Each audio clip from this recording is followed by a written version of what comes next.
Hello, hello, and welcome to ThursdAI, everyone.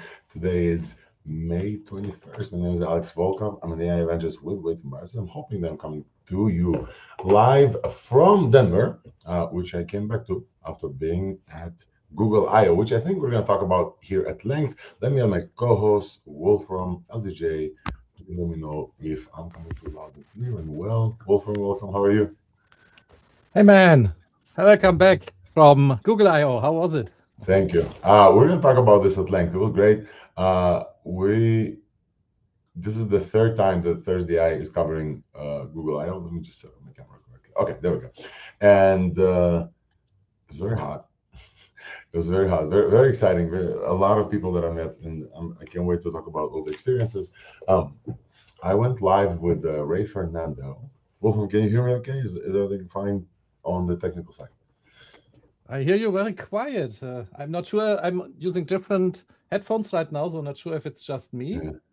I would love to Is get the that technical issues out of the working way. as well? Oh, yes, okay. And now, how's that? How's now? Yes, that's Much better. better. Still Okay. quite not very loud. Still. Oh, it But seems fine for me. yeah, alrighty. So let's start this again.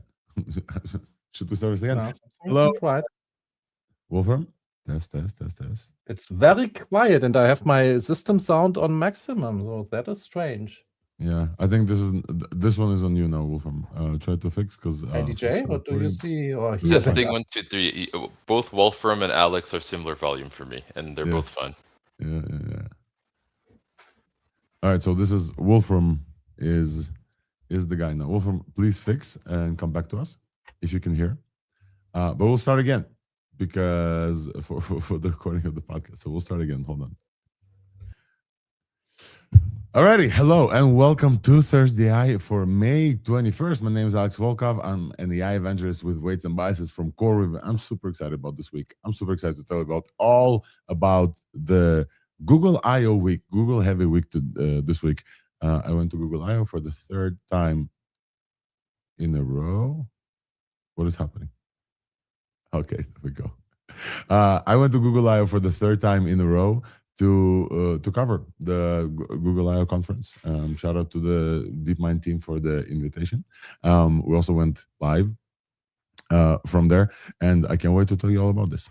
With me to cover the show is LDJ and Wolfram. So hopefully we'll bring them back up. LDJ, how are you doing, sir? Let's do a quick test of capabilities.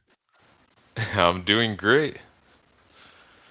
Were you following some of the news from far away? What is the standout kind of thing that you saw on from the Google experience? Gemini Omni is probably the most interesting thing. Of course, 3.5 Flash is actually there's a lot of things to say on Gemini Flash, both good and bad, but definitely interesting. Yeah, we'll definitely have to chat about Gemini 3.5 Flash, and I know the Wolfram already ran some tests. Wolfram, welcome. How are you? Can you hear us well? Can we hear you well? Yeah, I hear you very quietly, unfortunately. I have to change my earphones soon.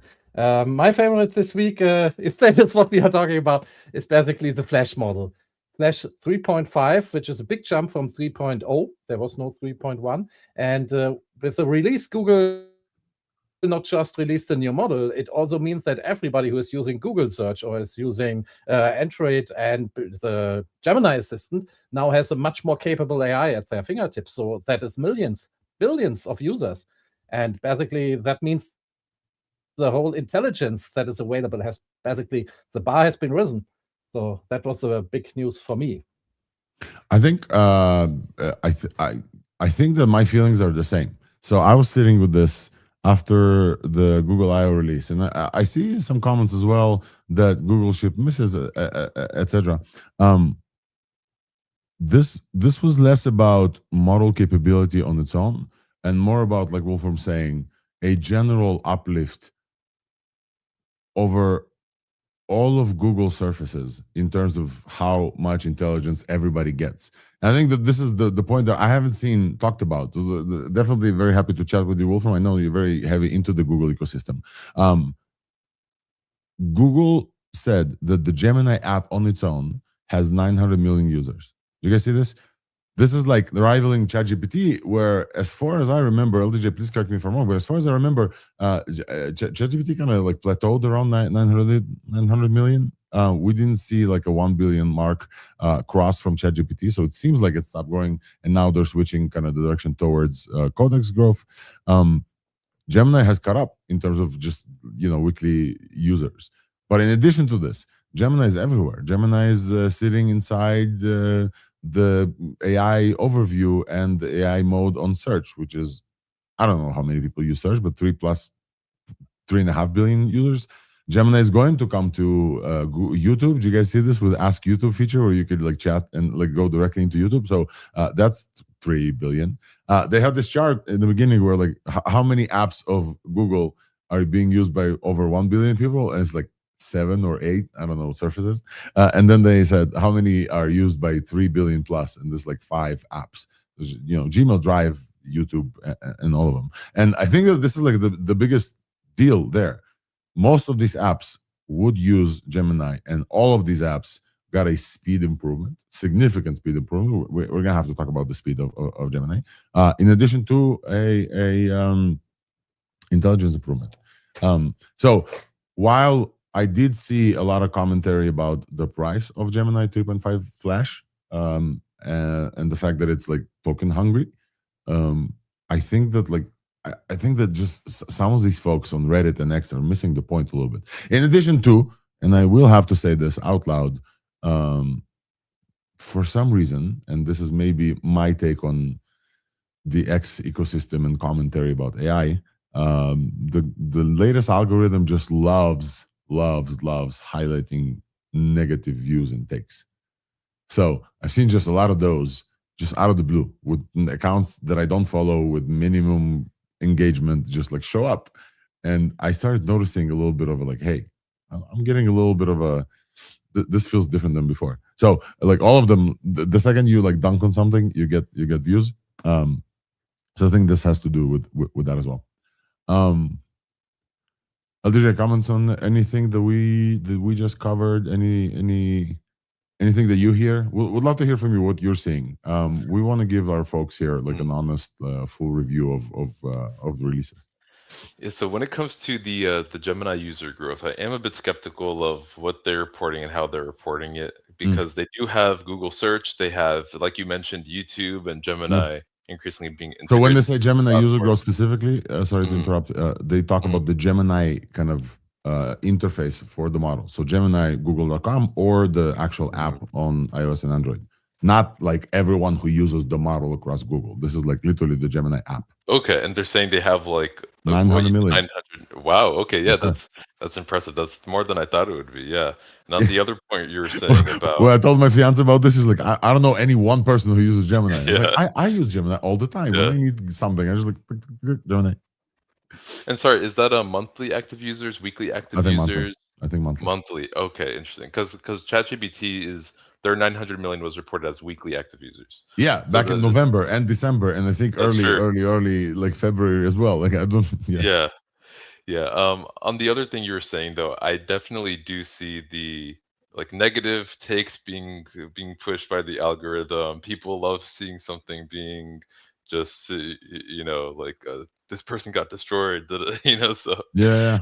I see that for sure.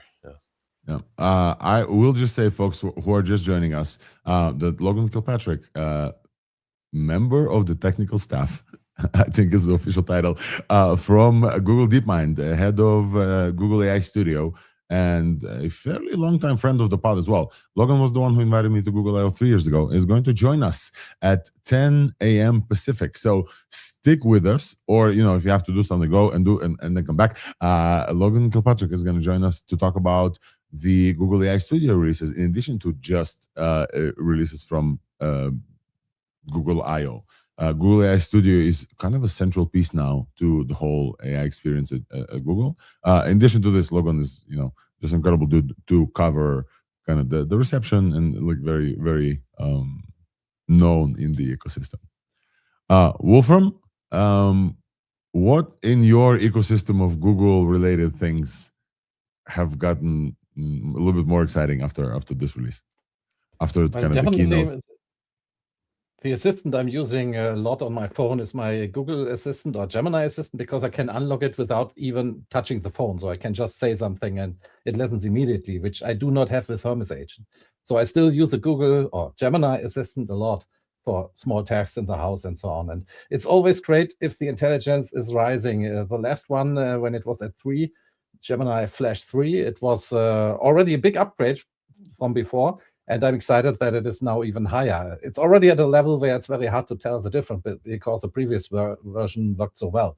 But I'm also using it for news summaries and stuff like that. So the more intelligence that is available, the better it is. And even my mother profits from this. She has no idea that a new model came out or anything about this, but the default has changed. And now she has more capable AI at her fingertips, which happens to basically the whole populace. And that is a big uplift. Yeah, we also have to talk, and I think we'll talk at length. Folks who are just joining us, by the way, this is the regular co-host banter. We're going to chat about this while kind of people show up to the live stream, etc. And then we're going to dive deep into all the topics that we have very soon. And again, Logan Kilpatrick is going to join us at around an hour or so to fully cover. We have to talk about anti-gravity. Folks, we've been tracking anti-gravity since the acquisition of Windsurf. The Rocky acquisition, to remind you, do you guys remember there was a whole half of the anti-gravity, half of the Windsurf team went to Google with the 2 billion plus something acquisition, and then some of the rest folks got picked up by Cognition, and now Cognition Windsurf is part of Cognition. Anti-gravity became kind of like an internal tool to Google. I had an awesome pleasure to chat with Kevin Howe again. Kevin is leading product and engineering manager for the anti-gravity team at Google. Been on the pod multiple times. If you watch the keynote, and if you are a subscriber of ThursdAI, we will stream the keynote to you on Twitter as well. I don't know if you guys noticed, LDJ and Wolfram. The first was Sundar Pichai, CEO of Google.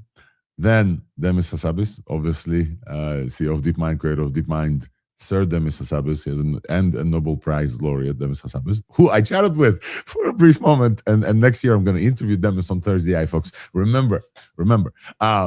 And the third one was Varun Mohan. Varun is the co-founder and kind of like the leader of CEO of Windsurf, and then leading anti-gravity in Google.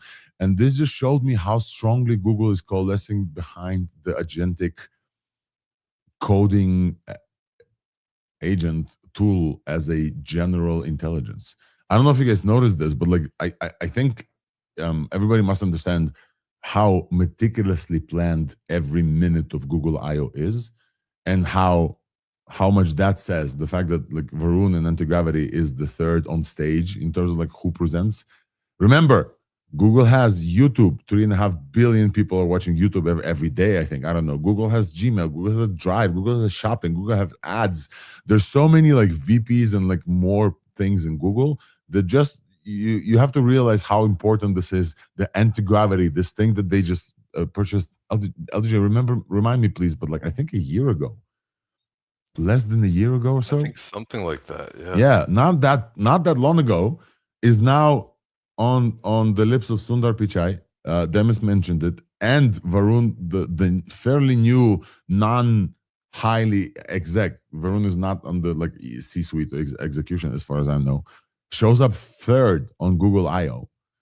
It's just like to show you how strongly Google rearranges itself across agentic. And it shows up everywhere now. It's not just an IDE that you install, you can use it online. And even changing the basic version, it was like VS Code with their AI features. And now they turned that into an IDE, a special app, an additional app you can install, but you don't have to. And what Antigravity itself, the Antigravity 2.0, that is now like a cursor, more like a codex code, actually. Basically the same, whereas the agentic engineering is in the focus. You don't even have to look at the source code anymore. And that was a big thing when Antigravity launched initially. It was built not just as an IDE, it was an agentic coding agent orchestrator. And I used it a lot for that reason. And what was confusing was that they also had their Gemini CLI. And now that is also being subsumed and turned into the Antigravity as well. So it's I chatted with Kevin about this. and the comments. And again, I'm having a hard time getting the vibes of the community because I feel like the negative takes are surfacing more than regular like overall takes. But the Gemini CLI going away, which was an open source kind of like command line interface towards the Antigravity CLI, did trick some folks the wrong way, did rub some folks the wrong way, specifically because of the open source nature. Yeah. But it would make sense to swap one for another versus adding another feature. This is something that Google gets blamed on a lot, and this is definitely feedback that we're willing to share as well. There's a lot of surfaces, a lot of names, a lot of different products, and a lot of products that Google launches and they don't work, and they stop kind of supporting this and try new ones. A reminder is Jules and Firebase Studio and different like agentic tools that Google have tried. And I for one am very happy the Antigravity is the one that kind of like is winning the race and showing up everywhere at Google. Go ahead, Wolfgang.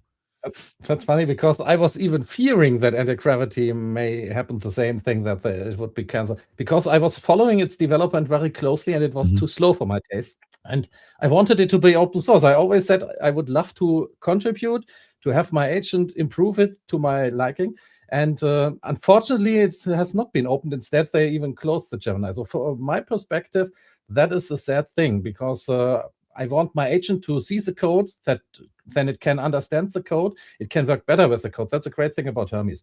It can see its own code and improve itself. I have dozens of patches on top of it. Yes. I think and I can't do the same with Antigravity. That is disappointing, actually. I want to say the same. So we're just bantering, right? So there's no UI on stage like folks are maybe following. There's also the agent Spark and Antigravity agents as well. So they shipped also a bunch of agents and managed agents in the SDK, which you can like run managed agents in their sandboxes in the cloud, in Google Cloud Realm. There's like a bunch of like agentic shipments that are happening. Definitely the year of agents continues from 2025 and now across products as well. The thing that we must absolutely talk about, I unfortunately don't have access to test yet, is Google Spark. Google Spark is a new OpenClaw competitor, I think, from Google. LJ, have you seen anything on the Google Spark thing? Have you looked into that release as well? Not much, actually. Not as much as I should. All right, so I'll ask Wolfgang. What do you think about Google Spark? Are you excited about this? Google has the advantage that they have all the surfaces already. You have already Google Search, so they have the search covered, which if you use another agent, you need a search solution for this. And they have that solved perfectly. They have Google Mail, they have Google Docs, so all the things you usually have to have some interfaces for your agent that you have to maintain and so on. That is all basically solved. So you get an agent that has already access to all of your personal data, can ingest that, use it to get to know you immediately. So that has a lot of advantages that way. So that is a Google advantage, I would say. I went to and shout out, Colin calls out our commentator here. Google Spark struck me as an OpenClaw competitor as well. I don't know if it's a competitor per se, because I chatted with the Gemini team. So one of the coolest things that the folks at DeepMind invited me to was kind of a reception with the Gemini team. I got to chat with Josh Woodward, who is the VP in charge of Google Labs and the Google AI Studio. I think he's Logan's boss. And they basically just asked for feedback from that whole room.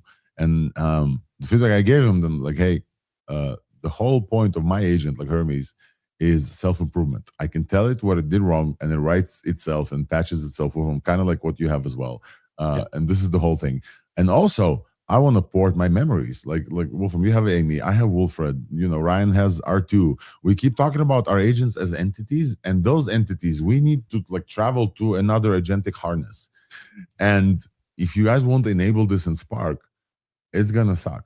But the one feedback I did give them is like, hey, today to prep for the whole day, for example, I used to talk, I talked to my Wolfred in the Hermes harness, and then it touched the Google services Gmail. It went and read documents in Drive, etc. Why am I not using the Google tools for this? Why am I using third-party tools and CLIs that disconnect often? This is like the number one feedback for them. It's like, yeah, okay, well, wait for Spark. So I for one, I'm very excited to to test out Spark and see what it can do. Especially if you could write code. I know they're going to support skills. They're going to support like in MCPs. And I think they're going to be the best one at the Google integration itself. Like the read the Gmails, do a fan out search across all your emails, for example, something that most assistants need to do. And unlike OpenClaws and Hermeses, which run fairly insecurely, and we'll have to talk about the other fucking malware attacks and supply chain attacks. Unlike those who are like insecure, unlikely that people will just install those who are just regular folks. But Google has such a vast surface area of products that they can bring the agentic revolution that we've been talking about since, for the past 2 years in the pod, but definitely since December when we started like smelling OpenClaw in the air. Google can just like bring this to regular people via a Gmail pop-up. And bang, put 1 billion people using agentic tools. That's definitely very, very likely to happen once Spark is kind of operational, if it works. And the attack surfaces we usually have is when untrusted information enters the system, which can happen if you have your agent check your mail. It can happen when your agent does web search or research or of any kind. And those are the things that Google can also offer you, already audited and secured. So if it goes to Google Mail, it can have already removed all the prompt injection attacks. And if it uses the Google search tools, they could already remove all of that or just deliver from their cache, stuff like that. So they have a lot of options to make everything more secure. And the code execution will 100% likely happen in sandboxes and not like just running on your computer like willy-nilly. You know what I noticed? This is a small thing, Wolfram, but like, I just wanted to bring this to the show. You guys know that, for those of you who follow, and it looks like the early folks who are with us here are like the folks who follow ThursdAI for a while. So welcome everyone. It's great to see you. We switched from OpenClaw to Hermes, at least for now. I'm not saying this is the end all, but at least for now. Last week, Codex released Codex Mobile. We chatted about this on the show a little bit, but I think it came like a little bit of the end of the show, if I remember correctly.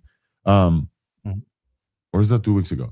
It's really hard to keep up with like when things happened. But Codex released Codex Mobile. Codex, the iOS,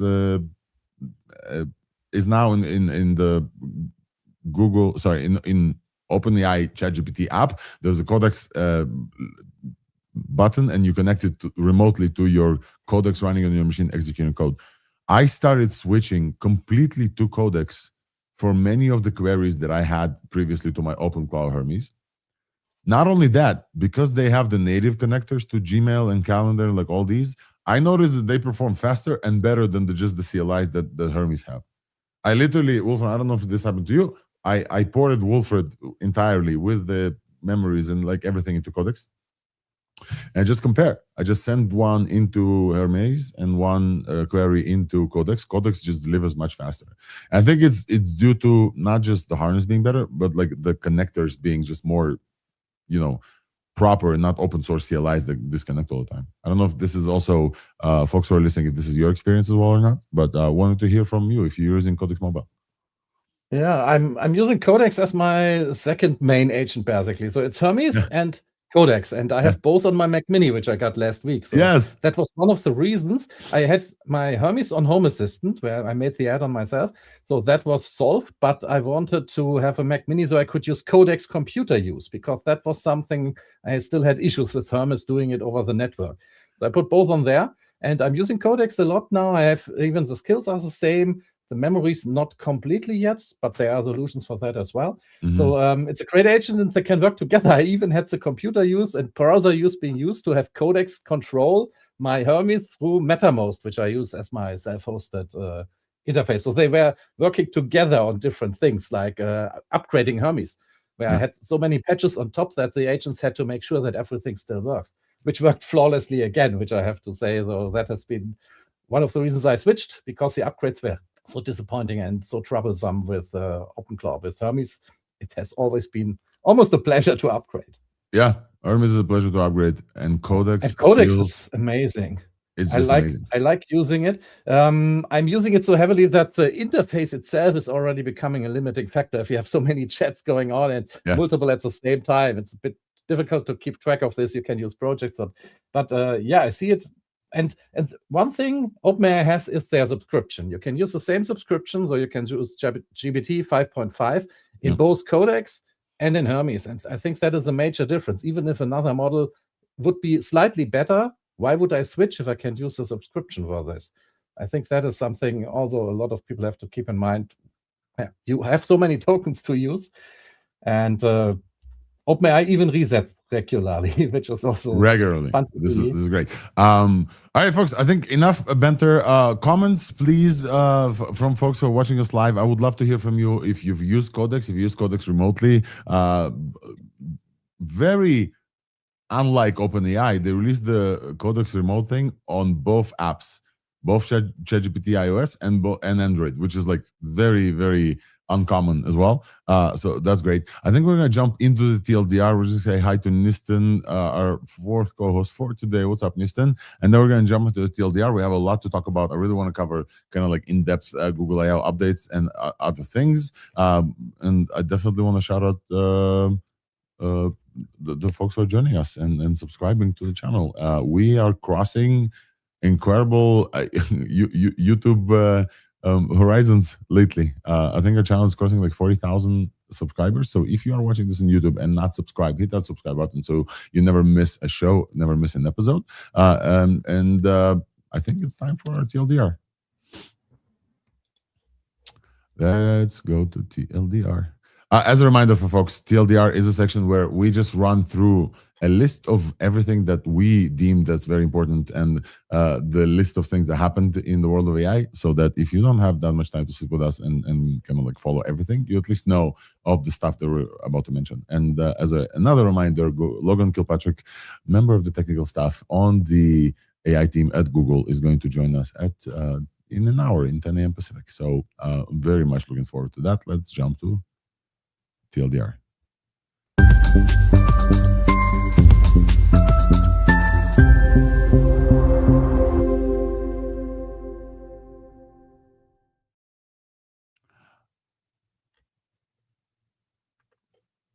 I need to share the screen and this doesn't work.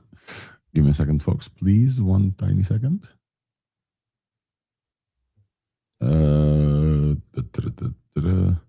Wolfram, any chance you have the notes pulled up just for just like a tiny second there? While I need sharing the right tab. Thank you. I'll be right back, and I think I'll be able to share. So just give me just 1 second, and I'll be fully back.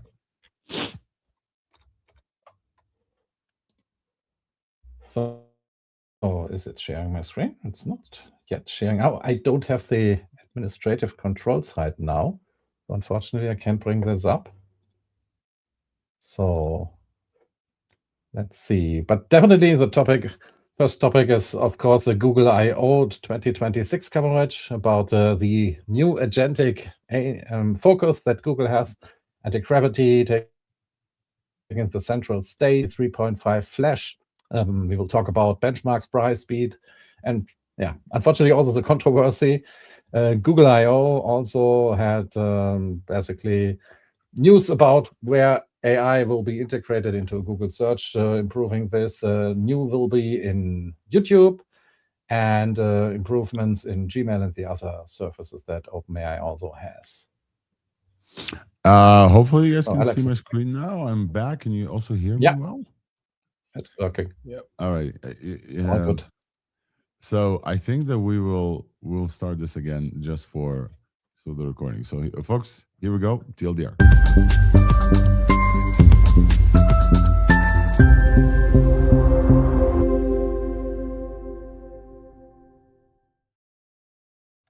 All right, welcome to the TLDR, the section in ThursdAI where we talk about everything that happened major in the world of AI news this week. And we used to say everything. And recently we're saying this is a curated list of news of what we deem most important, because saying everything is impossible to cover. I think this week we'll also not be able to cover everything. GoogleIO had a lot of launches, and not all of them are actually relevant to the folks at ThursdAI, but the most important one. So today, your host and guest, Alex Logan, AI evangelist with Weights and Biases and CoreWeave. And then we also have Wolf from Ravenwolf, also AI Avengers at Weights and Biases Core. We have Yam is not with us today, but Niston, LDJ, and we're going to have a friend of the pod, Logan Kilpatrick, the member of technical staff on the Google AI Studio team, join us in around an hour to help us cover the GoogleIO 2026 release stream. I think the fairest way to call this is agentic across Google. Google has introduced multiple things. I think the three main launches that happened on Google I/O was Gemini 3.5 Flash. We had Gemini 3.5 Flash. We had Google launched Omni, which is their new MIMO, multimodal inputs and multimodal outputs model, fully trained to also output video, incredible video. So we're going to chat about that. They also relaunched Antigravity 2.0, which is an agentic coding runner. We're gonna have to harness SDK, CLI. There's a bunch of stuff about anti-gravity that we'll have to cover. And they launched a bunch of other stuff for developers that we would love to chat with like Niston about as well, including managed agents and the new interactions API that's stateful on their side. So we're gonna talk about that as well. They also launched glasses. Did you guys see this? They teased glasses with Gentle Monster and Warby Parker. So we have the Meta Ray-Bans and we've been using them, and Google is finally coming out with a set of smart AI glasses, Gemini embedded AI glasses on their own, which is absolutely great to see. So we're going to chat about that as well. And I think there's a bit of a controversy about Gemini 3.5 Flash, specifically around the Flash naming. I think they launched this and showed some evaluations, so we're going to show those as well.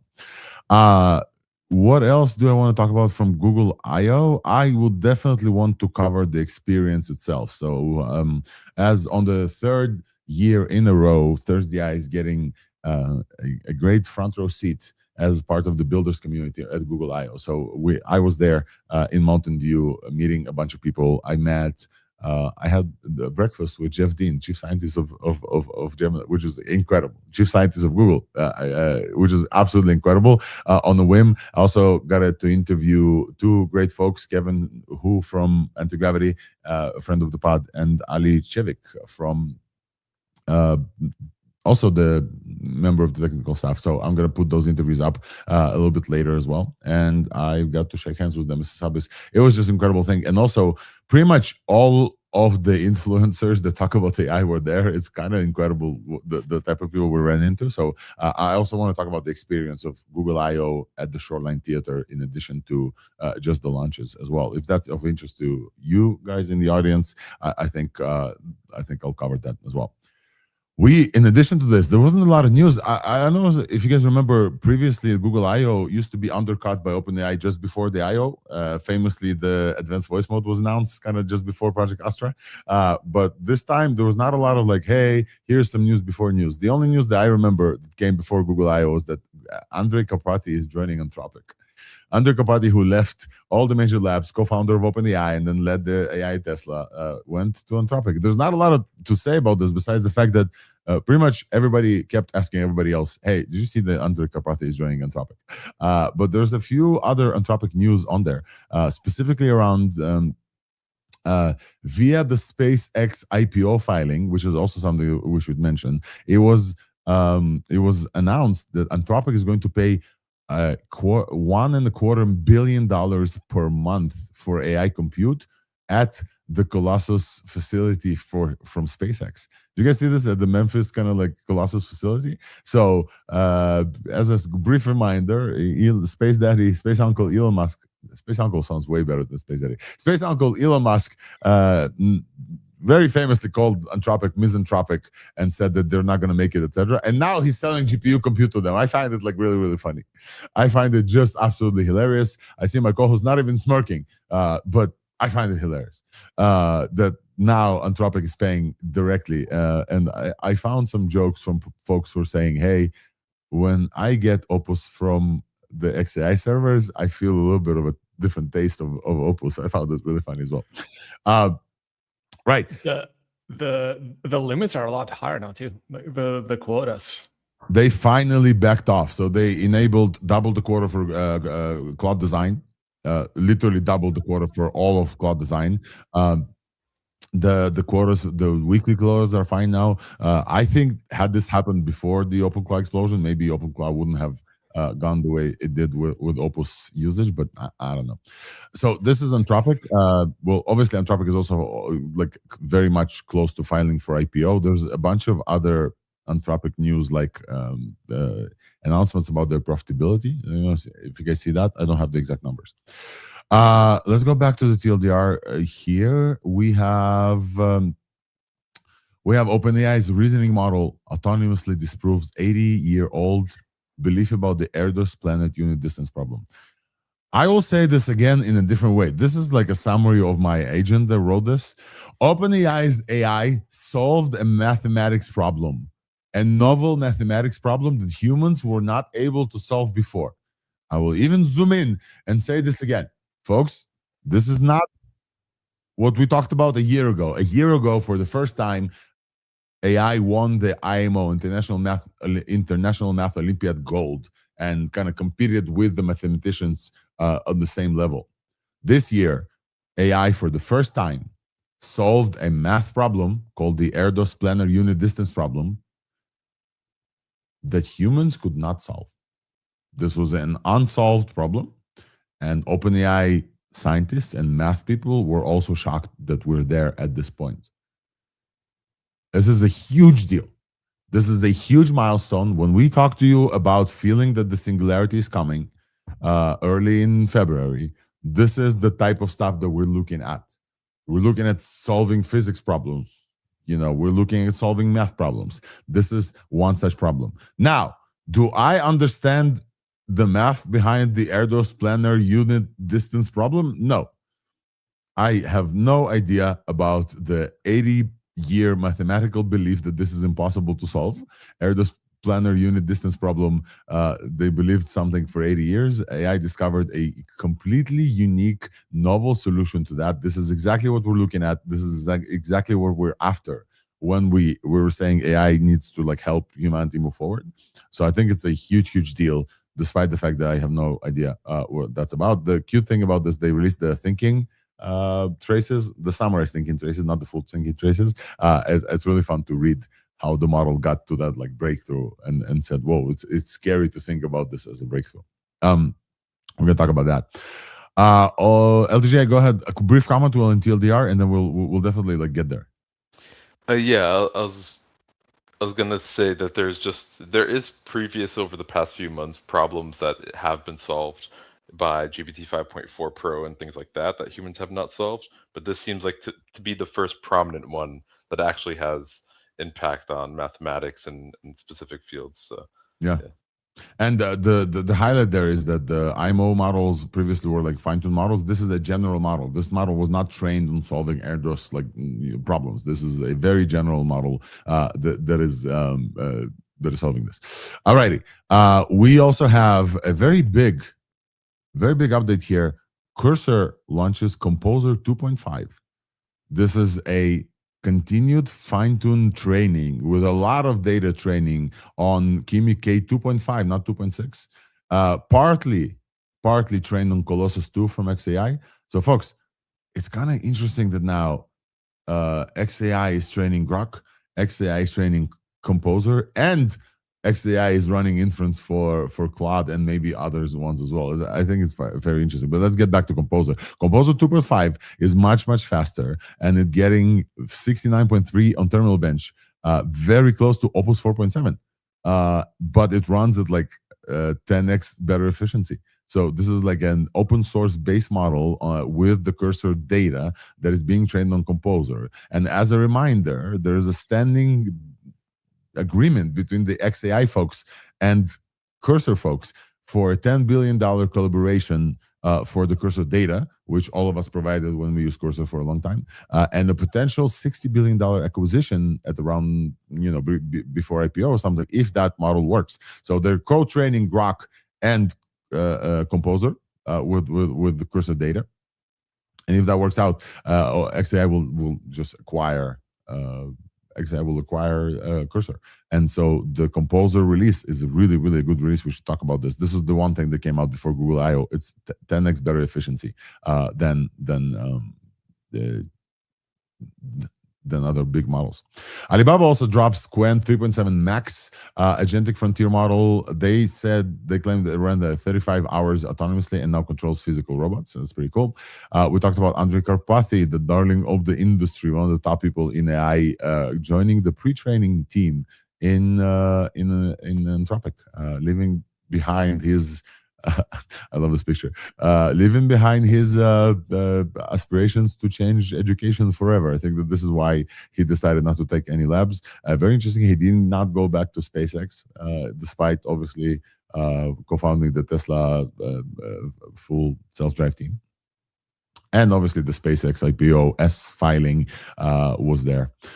The thing that was not here, but did happen last week, is that while we were recording the ThursdAI podcast, the judge in Musk v. Altman,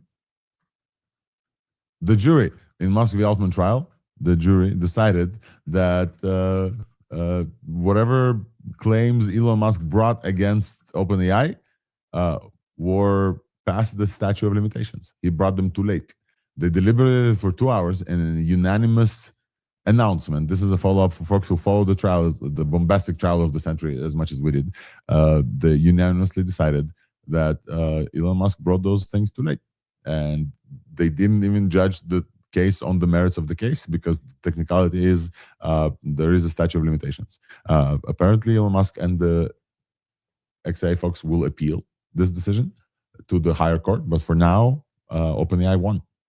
OpenAI won, and last we talked to you guys about that whole trial, we did not know what Elon Musk wanted, but then I went and found out. So in the newsletter, I literally sent Elon Musk wanted $135 billion in restitution for the charity stealing, in addition to leaving disbanding the OpenAI for-profit foundation, rolling it back to the non-for-profit foundation, and removing Sam Altman and Greg Brockman from this whole thing. Just those small things. That's what Elon Musk wanted. So OpenAI's destiny was on trial here, and apparently the jury decided that this was past the statute of limitations, and Elon Musk brought those claims too late, and he noticed this before. OpenAI, not guilty. All right. We're moving forward. In open source LLMs, we have Cohere. Did you guys see this? Cohere released their Command A+, finally in fully Apache 2 open source, a 218 billion a mixture of X open source model with 25 billion parameters active. Released it as a great model. And Wolfram, I think you added this, and we touched on this briefly last time, but we didn't go dive into deep news research. Friends from the pod released Lighthouse Attention, sparse attention method, the 70x faster than standard attention at 500,000 context, and beats dense training loss. So shout out to news research for this. Let's move to tools in agentic engineering. Wolfram, you want to cover this one? Did you already connect your Hermes to your X account?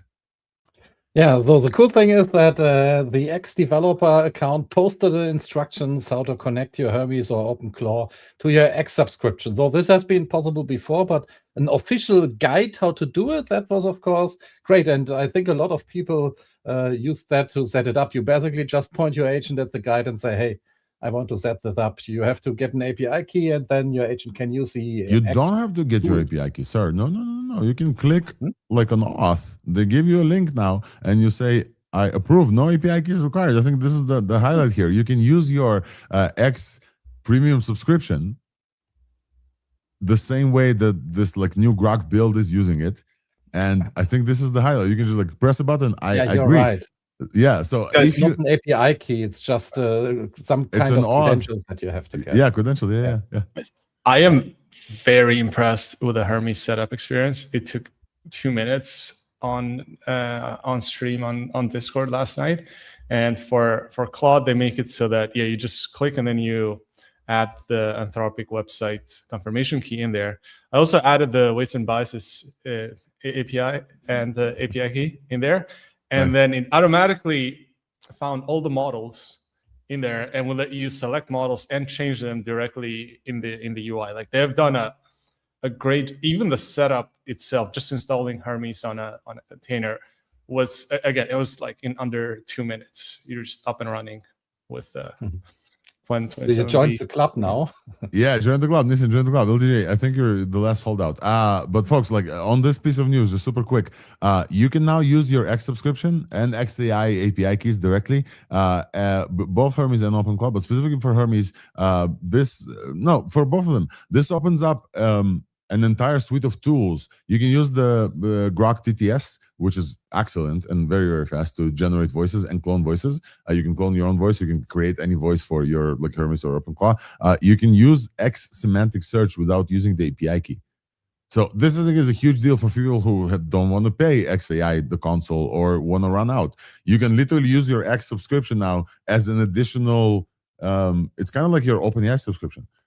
I love that. I think it's a main change in how we thought about X.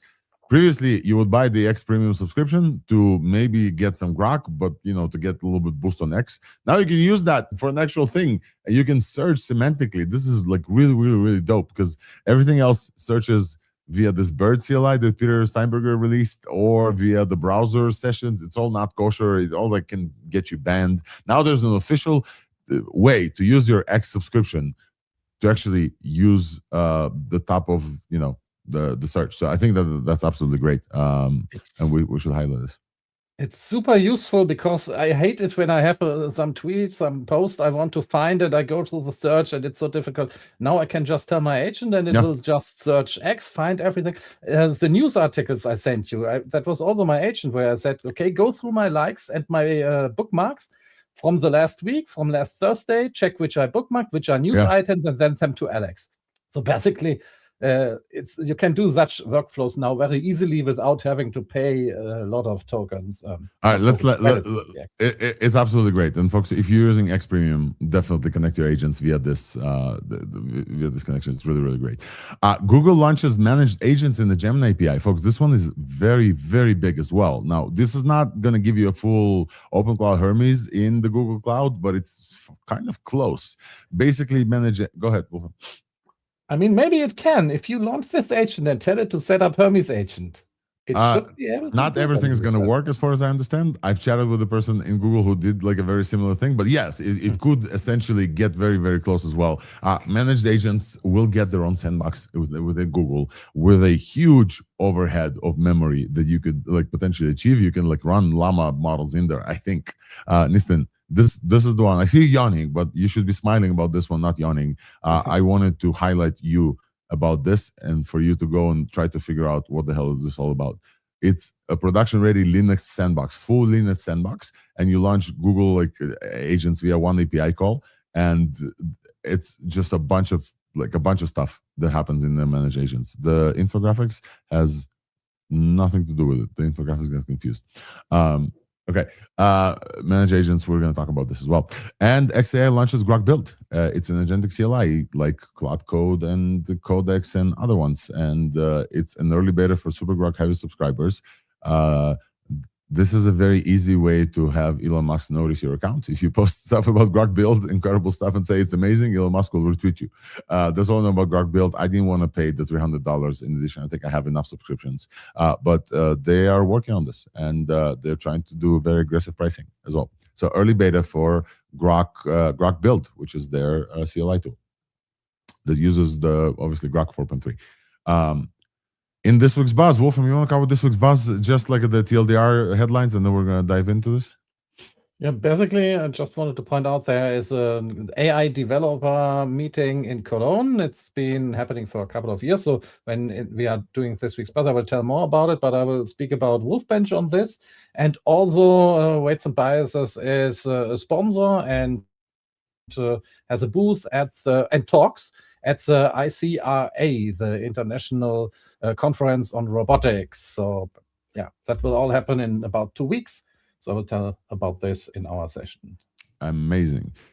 And I think we'll land with this. Folks, vision and video, Google DeepMind drops Gemini Omni, their new multimodal input and output. I was kind of like having trouble with putting this in the vision and video category. Honestly, this can live in the main releases events as well, because Omni is not just a video model. Omni is a fully multimodal input and output. I had a chat with Jeff Dean about this. This model can ingest text, video, audio, images, and can spit out text, video, images, audio, and lip sync, and do a bunch of other stuff. This is an incredible release that people are comparing to CDENS 2 for some reason, and they absolutely should not. This is just a marvelous model that we're going to test live here, and we're going to do things with that model. So Gemini Omni launched in GoogleIO. It's the first create anything from anything model. It starts with conversational video editing. So the unique thing about this is that you can talk to the video and say, hey, add this, add that. So essentially like Nano Banana for video. I think this is what TLDR, folks. Let's dive in. I think we're going to cover a bunch of GoogleIO releases when Logan joins us in like 40 minutes or so. So I think we'll start with everything else, and then we'll get to GoogleIO releases. How about that? Although it is a week that's dominated with GoogleIO, so we can talk about both. Okay, I think I want to start with Omni. I think Omni was the biggest like crazy unlock from the conference. I want to just show you something that I created with Omni. I think how about that as a start? So Google launched this Google Omni. Let me just show you the infographic, which is quite awful, but I'll show you this anyway. Can we see anything? No, we can't even see anything. Google's first conversational video editor. This is how it is framed, but I think it's not even a video editor that's the point here. The point here for us, for listeners of ThursdAI, is that this is an AI model that has the intelligence of Gemini and the previous abilities of VO1 or 2, the world understanding, the physics understanding, the how to simulate physics. LDJ, I think you were excited about like Omni in the before. Do you have any exciting comment about Omni that you want to add to the show? Yeah, the video generation specifically, and the demo of kind of personalized education, being able to ask it something like, hey, the really stereotypical question of why is the sky blue? And I don't know if you guys saw that demo, but it pretty much showed this whole video. It was either at specifically the Google event or on their social media. But yeah, it showed like this really cool, it looked like a well-produced video. Like there's some little nitpicking critiques I had about it, but overall it's pretty good. And I think if my son, which is not born yet, but if my son was to have watched that and learned from it, I think it would be like a net positive educational experience for him. The personalized education is absolutely dope. The thing that I love, and I will show you guys hopefully now. Let me see if I can share a tab with audio, because I think audio is very important. Let me go find, give me 1 second, folks. I'm gonna go find the videos and the library. I need to find the library. Okay, so this is kind of the way to create with Omni, right? You go to Gemini Google.com, and they now have a new tab here called the videos. Let's go to library, and I'm going to show you some of the videos that are created already. This is a video of me explaining protein folding. I really want to show you this in a wide way. So I'm going to go like this. Okay.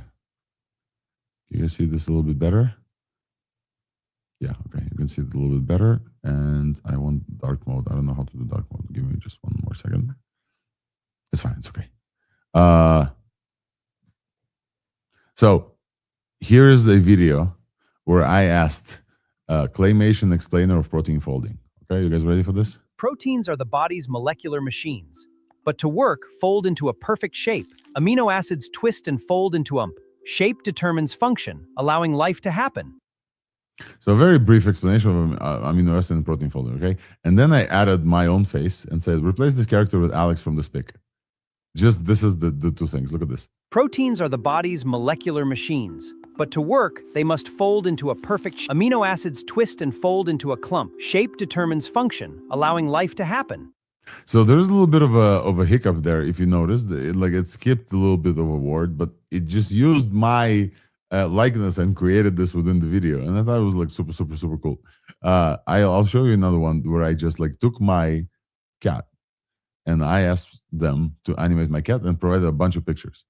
Okay, so this is Sonia, my cat. The followers of ThursdAI are familiar. I added just a bunch of pictures. I don't know why the double. And then they created this. You think you can just wake me up? I was having a great dream about tuna. It even recreated your hand. Yes, it has my hand in there that I'm like the right size too. Dude, I think they took this from this picture. It does feel like my hand. Like I didn't think about this before, Nissan, but it does feel like. You think you can just wake? I have fairly big veins. This literally looks like a hand. The hair, everything. Here, look, similar. The thing that I want to highlight is Wake me up. Wait, can I Wake pause me up. this or no? Do you guys see the teeth? This is cat teeth. That they absolutely added the most like uncanny valley thing where like you use image generation on dogs and pets generally is that they add human teeth sometimes and it just looks awful. I was very surprised by the teeth here. And I actually showed this to the people in DeepMind. The failure modes of this though is that I told them she's a Russian speaking female cat. Please regenerate with a different voice. This did not work. So let's look at this one. You think you can just wake me up? А ведь мне снился такой сон про тунца. So this is a very interesting failure mode. I asked it to change it to a female voice and the Russian speaking female voice. It changed only part of the video into Russian and did not change to female voice at all. So the editing... They got to work on their training data set for that. Yes. Maybe that is how female cats sound. How do you know? Exactly. How does the model know? So here's the next thing. Because it's multimodal and inputs and outputs, Wolfram, I tried to actually generate a cat-sounding voice in 11 Labs and kind of upload that because it's multimodal in input and output. Apparently, even though it's multimodal inputs and outputs fully, they're not supporting audio uploads yet or audio generation yet. So technically, the model can ingest audios as well, but I think the only way it can do now is if you provide a video clip and not a like a separate MP3 upload. So I wasn't able to do that. Do you guys see any like very, very cool examples? I think friend of the pod, FOFR, that used to work in Replicate and now is working as part of the Google, had some beautiful examples that I absolutely want to show if I'm going to be able to log in. So give me just 1 second. But yeah, please continue. I will log in here. There was one more release, by the way, which is so for my late TLDR because my mic wasn't working. It's called Supertonic 3, Supertonic-3, TONIC, and it's a 99 million parameter model. So you can just run it in. If you run that in 4-bit, that's only like 50 max, and it's a text-to-speech. And I think it's like the first now that you could consider CPU real-time text-to-speech, and it was actually not bad at all. Like it was very okay. Like it wasn't the best or anything, but it was actually very usable to the point that I think this might become my main now. And after Kokoro for so long, and they have voice cloning too, but I did not try that. However, overall, I liked it. Even though it's a very tiny model, so things like Linux, it will pronounce it as Linux. And, you mean a TTS? How big is it? 100 megabytes. Oh, wow. Can you send the link so we'll add this to show notes?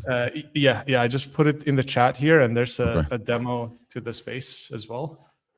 All right, so we're back to Omni. Nissan, if you don't mind, now I'll be able to share. FOFR, he is part of the GoogleAI studio team. Has this like most incredible like inventive prompts and generations. Here's an example of that. So I was looking at this AI influencer called Fofa. They have been around for quite a while now. It is honestly just kind of mid. So I was looking at this AI influencer. You can see multiple things. So he took like this one video AI generated, and on the bottom left, he added these people just coming. They have been around. I'm not sharing? I'm not seeing the video. So I will show this again. Is absolutely my bad. Okay, let's take a look. So here's a 4x4, like a 2x2 grid with 3 edits with Omni. The original is on the top left. On the right, he's making her invisible but putting gloves. On the bottom left, people are coming and taking the frame picture from behind the scene, and then the other one is changing the outfit. So let's take a look. Around for quite a while now. It is honestly just kind of mid. So I was looking at this AI influencer called Fofa. They have been around for quite a while now. It is honestly just kind of mid. I love this like make her invisible with the glasses. This is something. The editing is just absolutely incredible. The editing video. Oh, he did another one. So I was looking at this AI influencer called Fofa. They have been around for quite a while now. It is honestly just kind of mid. I can continue to show examples all day. This model is really, really fun to use. I'm going to ask folks if folks in comments as well, if you enjoyed editing things in Omni. The thing that we must say is that it's not available in API yet. So like one-to-one comparisons are not possible. And also the editing experience is definitely not available in the API as well. Any other comments about Omni, folks, before we move on? I do want to talk about the Seedance comparison. I think you guys mentioned this as well.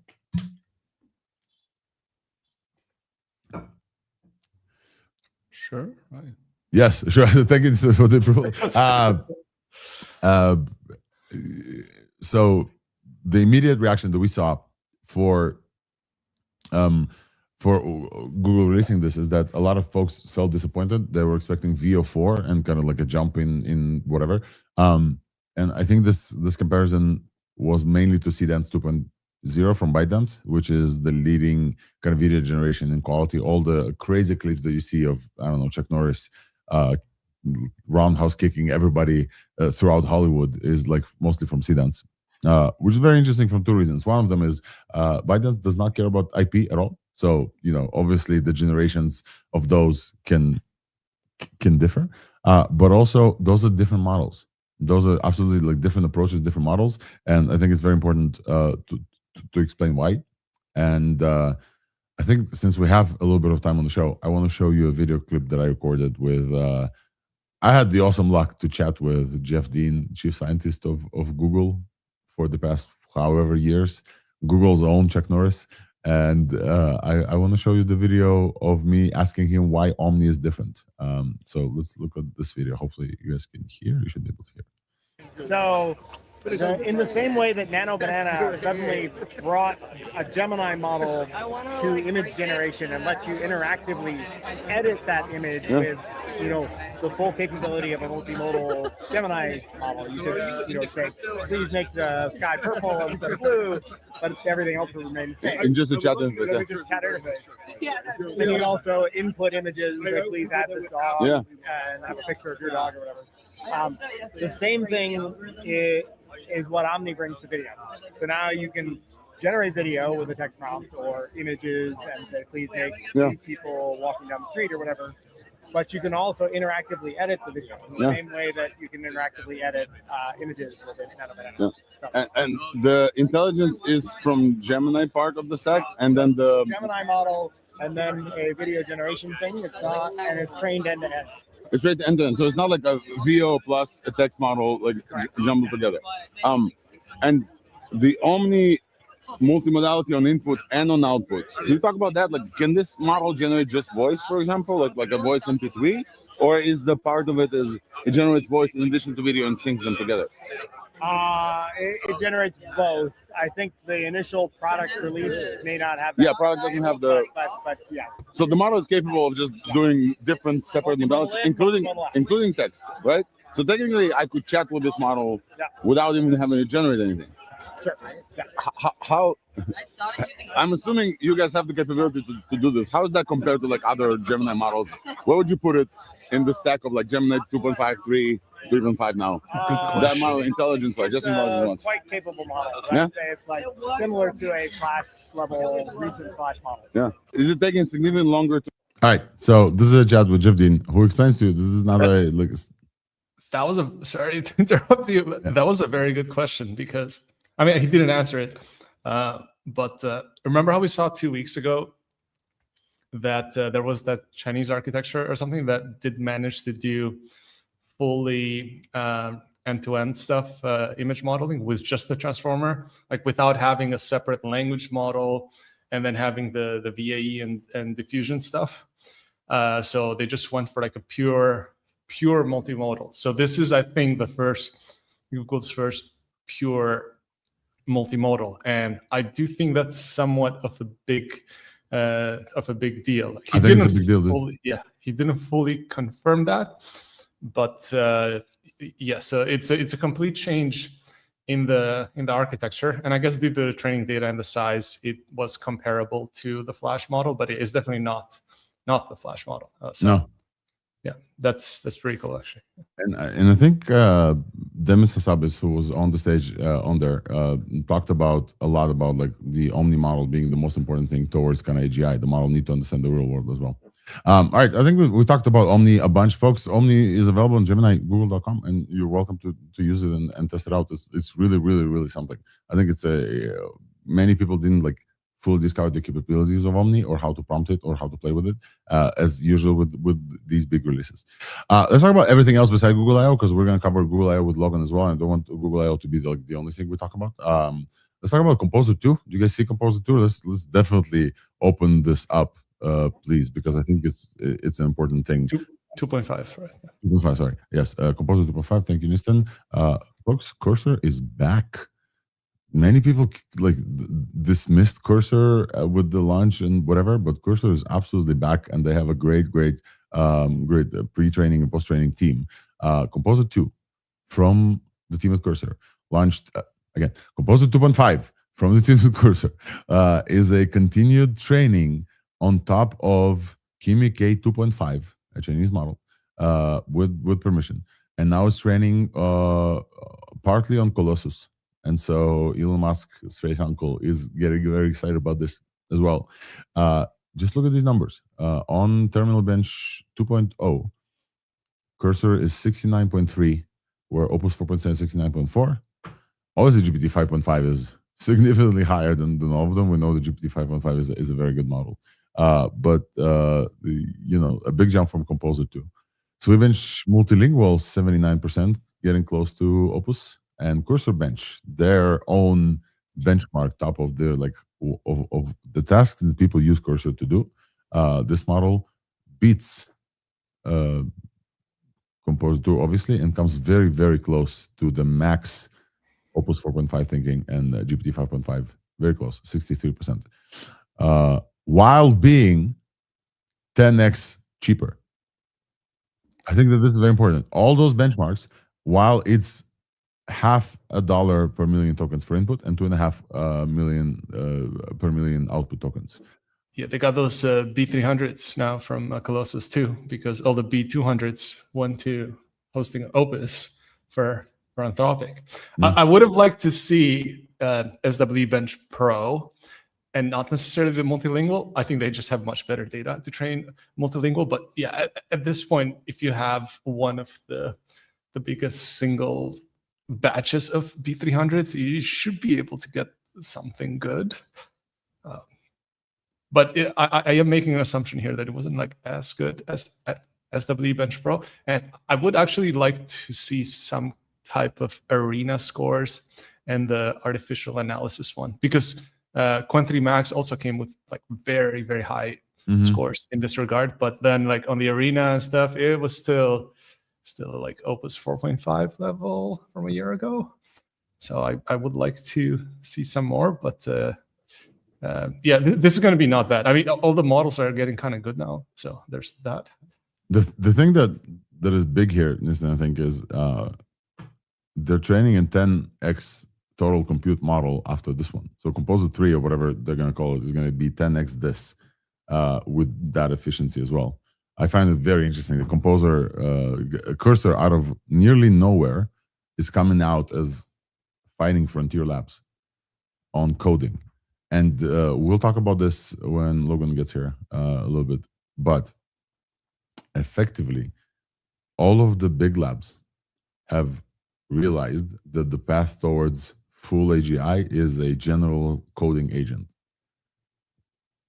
OpenAI have discovered this after the Cloud Code. First of all, Anthropic went on a ham with Cloud Code, and then many people started using Cloud Code for everything. Then OpenAI with Codex, and now OpenAI 100% focuses on Codex and generalized coding agents. Google bought Antigravity, didn't do a lot with it, and now Google is putting Antigravity first on pretty much everything.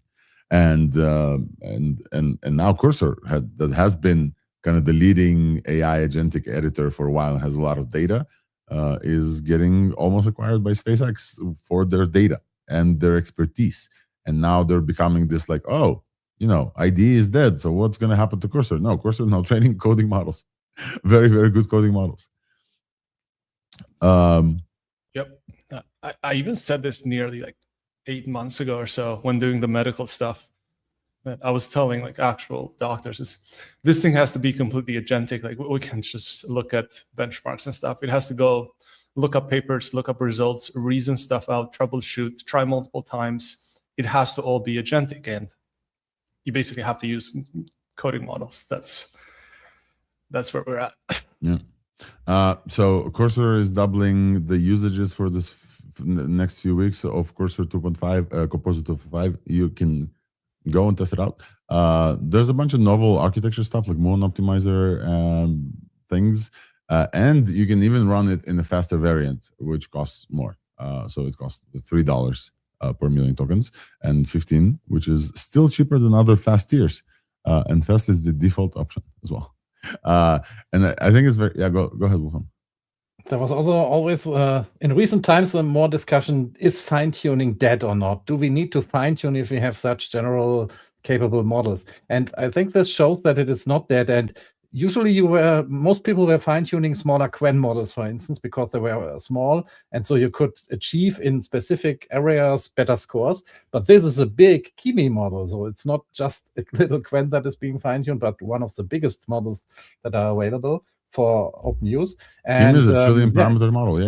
Yeah. It shows what you can achieve with this, that they could out of nowhere basically get in the chart that way and have. Although I will say, Wolfram, let me just add this this image here to the stage. I don't know if I would call this fine tune. I literally, as you were talking, I wanted to go and find this like infographic.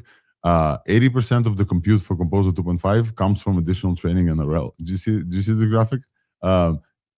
Just on the sheer size of this, Kimi K2 was 7.5% of the total training time and things. 2.5 was kind of the fine tune, the base 2 Kimi, and then 85% was Composer training in RL. This is how much they're showing. Like, hey, we took an excellent base, and we just like went ham with it.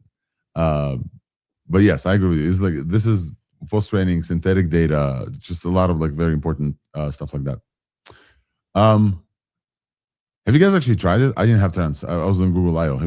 Have you played with this a little bit? Have you like seen how like what it can do? I have not yet. Not yet. But would it be an interesting candidate for Wolfbench? 100%. Cursor's CLI with Cursor 2.5, I think, with Composer 2.5 could be very interesting to see, especially if we are starting measuring speed and token performance on Wolfbench as we do if we try to show it. And also, you can compare it with Kimi 2.5. It's base. Yeah. So, I think this. I will add it. Yeah, I think it eats Kimi 2.5 for breakfast. I feel like maybe not 2.6. But based on everything they're performing, so the thing that I have here notes is that the Cursor engineers dogfooding internally just switched to this and did not start switching back to like the bigger models, which is a very, very big deal. And again, partnering with SpaceX to train a significantly larger model from scratch using 10 more compute on Colossus 2 million H100 equivalent cluster. Just the amount of GPUs Elon bought and are underutilized is staggering. Do we talk about this? That like most of these were idle, and then somebody decided, "Fuck it, we'll sell," and now they're selling GPUs to other labs versus just training Grok on it, because there's only so much you can do with Grok. I find it just like what's going on. Does that Well- mean that the models are not being used that much, or that they just have so much unused capabilities? Because I think we will be seeing this a lot more, that now humanity has not woken up to AI yet. What we are seeing right now are just a top percentage of people who are into AI, who are using these things and using them a lot. But yeah, it will only take a couple of months, I think.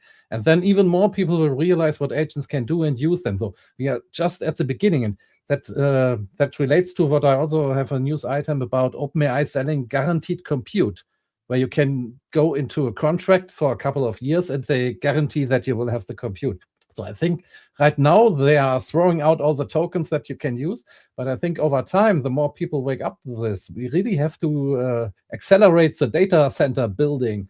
Otherwise, we will get not CPU, token limited, basically. I think it's kind of a currency that is very limited. Right now, only a few people are using it. The gold rush has just started. But over time, I think that will be really important. And those people who have the GPUs, they will be the ones who can determine who can build what, because AI allows you to build basically anything. But if you don't have the tokens for that, you will be sitting like if you don't have electricity, you can't do much. Yeah. LDJ, go ahead and then listen. Yeah, for Colossus, there was some news spreading about like only 11% of the GPUs utilized and things like that. But it seems like based on the original reporting, that is actually specifically talking about training efficiency, like when you're actually training, what percent of the peak flops possible are you actually using? So it seems like it's not actually true that it's only 11% of the GPUs being used, like some people were saying. However, there is Colossus 2, which right now Anthropic, from what I've seen, it's only Colossus 1 that Anthropic is basically using and reserving, and Colossus 2 is basically their next gen supercomputer. I guess SpaceX AI is what we're going to call it now. SpaceX AI is the nomenclature that I've seen like going around. Yeah. And now I think Epoch AI estimates Colossus 2 is already like roughly around 2x or more the compute of Colossus 1. So it's definitely doesn't seem like most of their compute is just being given to Anthropic here. No, definitely not most. I think they will only give what they can give. So folks, we're kind of like not switch topics, but like we're adding topics to the top of the previous topics, because both these items, the Cursor Composer 2.5 is being trained, and the next one is gonna go on Colossus 2. And Anthropic was revealed to be paying $1.25 billion, $2.5 billion per month for AI compute to run inference on the Memphis Colossus facility as well. This also means that SpaceX AI is going IPO very, very soon, and this is a bombastic deal that allows Anthropic to like serve more AI inference at scale, which is crazy. And now Anthropic is actually feeling like less restrained. They're still restrained. Nissen, any comments on the Anthropic deal or SpaceX AI IPO S1? I mean, on the data center build, just based on what Wolfram said, because I hold a regular talk on Mondays with doctors and stuff on the MedTech lobby, and we were talking about humanoid robots, and they're having some pretty good success now with them delivering supplies and stuff in hospitals and ER rooms. And then I said, okay, but do you know, I know you guys hate Elon, but do you know how many GPUs you need to run that? Because this is looking great. They're starting to get very good. But do you have the capability to actually run that for everyone? Because there's going to be 2 billion or 3 billion seniors by 2050 in the world. That's around the corner. You need a lot more data centers to provide that. And don't tell me about like how much greenhouse gases and water and stuff they use. Like, do you know how much waste a hospital has? So yeah, people are just waking up to how much AI we need. And even here in Canada, I thought we were pretty advanced, but last year they did a survey of business owners to ask them how's their AI adoption going. That was in July 2025. It was only like 12% had adopted it. So yeah. All of this build out is not. Can we talk about the water thing real quick? I really want to talk about the water thing. Yeah, it's a lot. Because it's whole hysteria around it. Yeah. let's just mention what we're talking about. Many people who don't like AI now have a new talking point, that data centers are using a lot of water instead of giving this water to people. This is a very similar talking point to crypto from before, data centers, crypto, GPUs as well. But I found this one, one stat very appealing to how to refute the hysteria around water usage.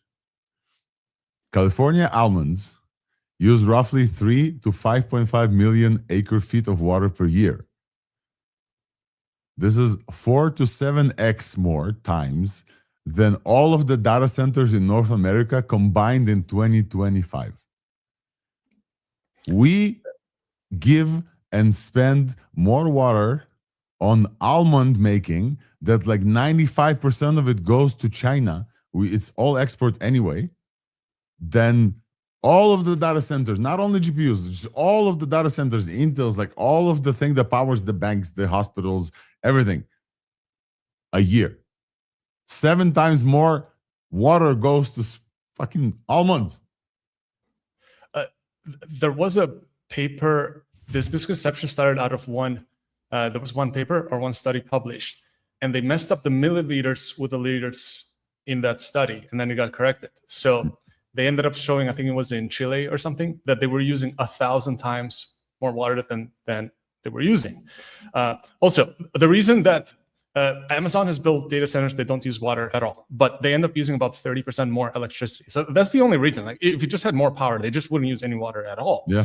But even if you calculate for what they do, so the water that's being used is just the as the liquid coolant, which has gotten very hot from the GPUs, goes through the cooling loop. There are these big like metal grids on the roof, and they just run water through them, and that water evaporates, and that just makes part of the cooling system a lot more efficient for the chillers. And that's the only thing. Like, it doesn't even have to be drinking water necessarily. You could just cool it with wastewater, because you just need that evaporative stuff, and it all just goes back into rain anyway. There's more calculations on this. Like the mass hysteria that's going on around it is just nuts. We have to put this in the place, please. Okay. And the comment is, but Valley girls need almond milk lattes. I think it's like very hilarious. And where's the almond milk protest? Let's wrap up. One more thing. The total usage for the Colossus 1 cluster was the equivalent for 2.5 In-N-Out burger joints. Like, if you calculate the water usage for raising cattle. So, that's crazy. That's insane. I saw Naval tweet that the new IQ test has dropped, whether water concerns are an issue for you or not in terms of like data center moratoriums. I want to call out Colleen from the comments that says that in the US, there are data center moratoriums bills being passed in Congress now. And a lot of it is the water hysteria, fear-based factor. But we know that politics is fear. LDJ, super quick, and then we'll do this week's buzz, and then we'll move to meet our guest on. Yeah, so super quick. So one of the things people talk about with water usage in data centers is evaporative cooling, and that's when you basically evaporate water to release heat into the atmosphere, and then that also releases a bunch of steam into the atmosphere and everything. When you look at most of the top 5 largest capacity data centers right now, as measured by Epoch AI, I've taken a deep dive into them, and most of them are just using full closed loop cooling and no evaporative cooling. And there's this idea that all these major data centers from the big players are using evaporative cooling, and that's just not the case here. 100%. All right, folks, let's go to this week's buzz. Wolf, I'm going to take you, have you take this one, this week's buzz.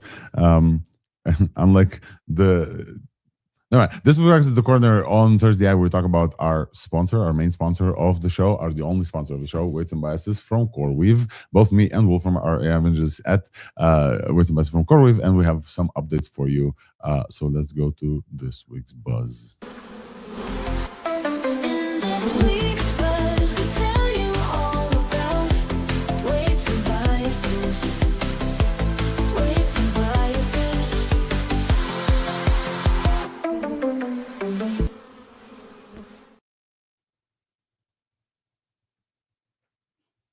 All right, welcome to this week's Buzz, a corner where we talk about everything that happens in the world of weights and biases and CoreWeave. And to help us guide us through this, Wolfram, I think you have a few items for us that is very interesting for us to discuss, starting with a few evals from Wolfbench, I think. Yeah, do you want to look at the Flash evals right now, or just talk about the CoreWeave news? Let's talk get about the CoreWeave stuff All right.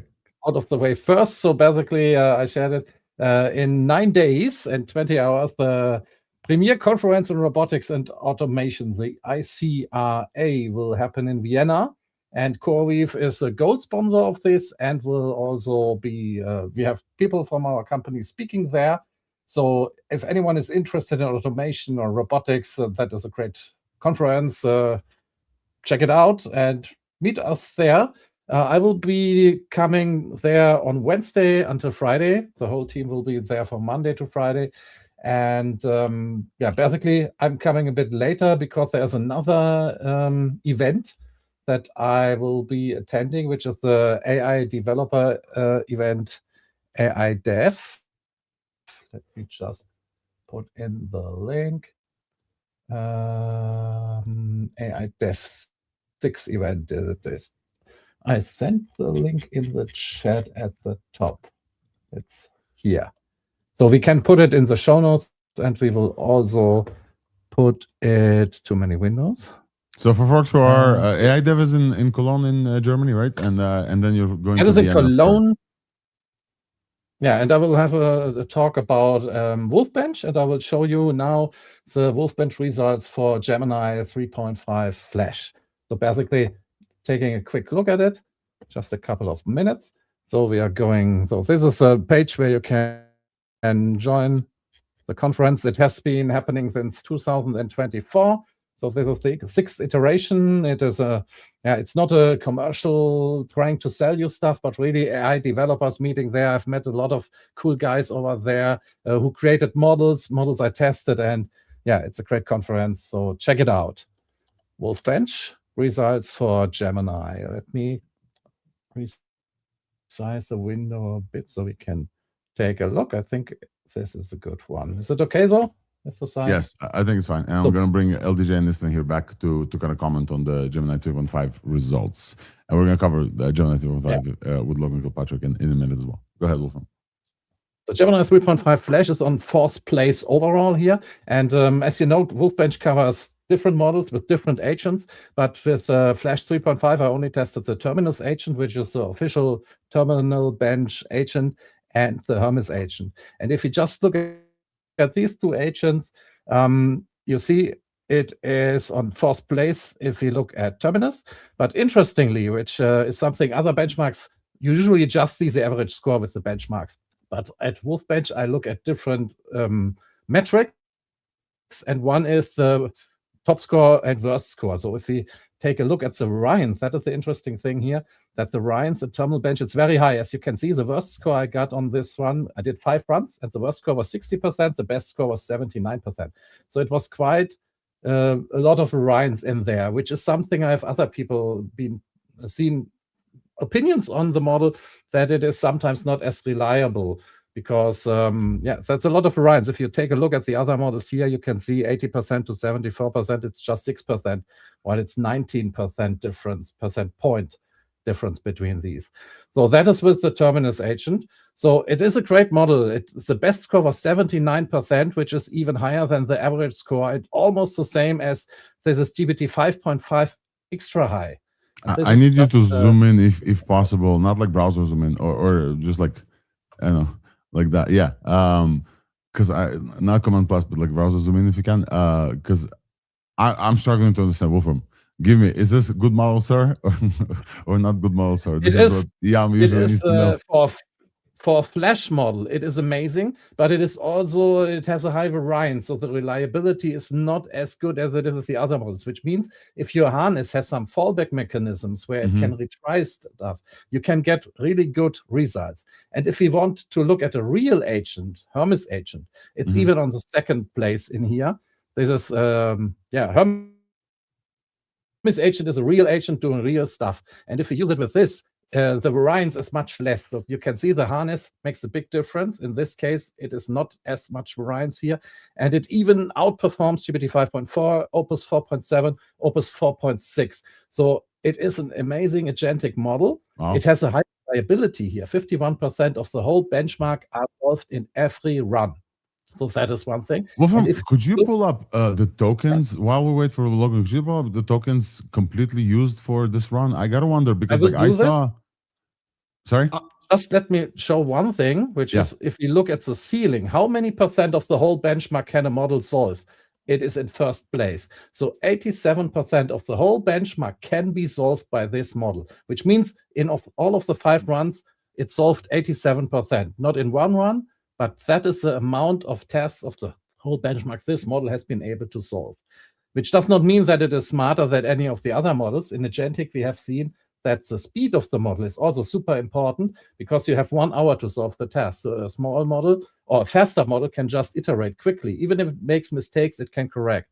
So it is actually the #1 model for Terminal Bench 2.0. If you give it 1 hour, it can solve 87% of the tasks, more than any other model. Even the extra high GPT 5.5 can't. And you wanted to see how many tokens it creates. Yes. So let's let me just make it a bit. While you look it up, Cancel let's the say video hi now. to our friend Logan Kilpatrick, Logan MTS at Here are the Google tokens. Google DeepMind. Hey Logan, welcome back to ThursdAI May. It's good to see you. For the first Hello. time in forever, I think you guys didn't launch on a Thursday. You launched a little bit before, so it gave us time to prepare, and it gave us time to like have you on and chat with you about a bunch of Google releases. So I doubt that there's any folks who are tuning into ThursdAI who don't know Logan who you are, but if at all your position changed at Google, I think I researched and MTS was like the latest kind of like nomenclature.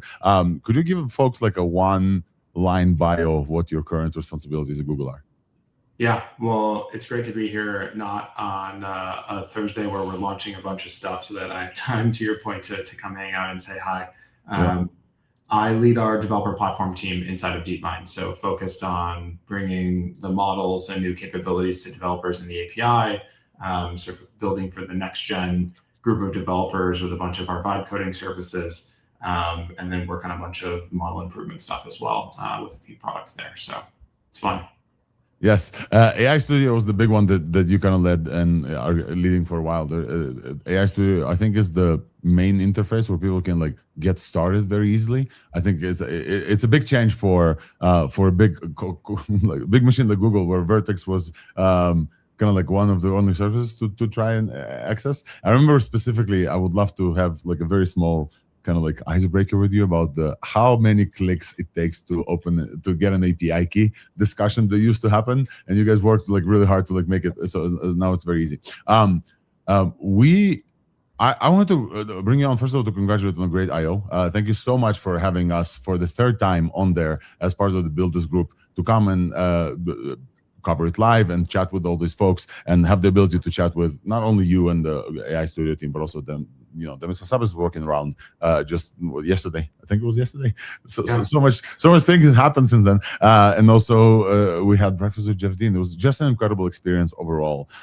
Maybe before we get to the releases, would love to hear kind of like what goes on behind the scenes for you, for your team, and generally like the broader team to bring an event like this to folks. Would love to like just get your experience from behind the scenes, how that happens.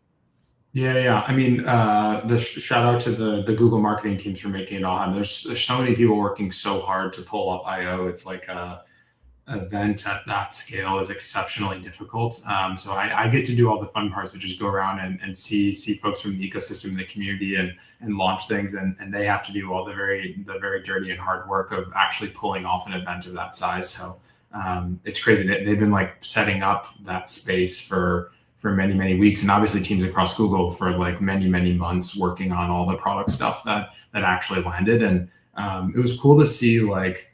I feel like last year the story was like very model centric, and it's actually, I think, a very cool step forward that like the story this year I feel like felt more to me like bringing AI into the products that we offer across Google, because at the end of the day, like that's actually what matters to our customers. Like I think we care about the model story because we're all sort of deeply engrossed in the story, and obviously the models are very important. But it's like a positive sign to me, and as you sort of look at the technology trends that happen, it's a positive sign that like the underlying technology is becoming less about the story from a product perspective, and the product story is becoming like how you actually help improve people's lives. And so that I think is a very positive trend line. And obviously still we had cool new models with Flash, and obviously Omni is a new release for us, which is super exciting. So I actually had a chat with Jeff Dean about Omni that I posted about. It was like really cool to hear. Dude, I'll tell you this like small tidbit. I don't know if you like heard about this or not already, but like there was like a brunch. JD, the guy who organized this from DeepMind, shout out to JD for the incredible job he did bringing all of us together. Jeff Dean, as I was coming into breakfast, JD is like, "Hey Alex, Jeff Dean's sitting there. Go have breakfast with Jeff Dean right now." I was like, "Yeah, fuck it, let's go." So I'm running, I'm sitting down, and then some other folks, and this time you guys had like more expanded kind of tent. So like there was folks from YouTube, folks from Instagram, maybe some less technical folks, right? Because now we're talking about products. And so some folks sat by us, and one of them turned to Jeff Dean like, hey, what's your name? I was like, you don't know who Jeff Dean is? Come on. It was really funny. He's like, I'm Jeff. What do you do? I'm a chief scientist at Google. That was really funny. So anyway, I recorded like a brief section with Jeff about Omni models with the ability to edit videos, which is like incredible. We already covered this on the show, so I won't take up your time covering Omni quite yet. What I do want to chat with you about is how much of the product surface area is turning towards agentic, right? So obviously, I think Sundar was on stage and talked about 900 million people using the Gemini app on its own, not even just the models, just the Gemini app, which is incredible. And then he had this like graphic of all of the Google's properties and products that have over 1 billion users, which is, I think, like 7 or so. Like there's YouTube, 13. Gmail, Drive, 13. Wow. 13. Okay. It's crazy. I'm number dyslexic, but 13 properties of like 1 billion plus. Gemini is coming up there very soon, like the way it's growing as well. And some of them are like above 3.5 billion. And the Gemini intelligence experience is coming to all of them as well. We chatted about this. This felt to me like more of an important story than the actual model evals benchmarks as well. This intelligence now uplifts all of those people in all of those products. You talk about this a little bit more?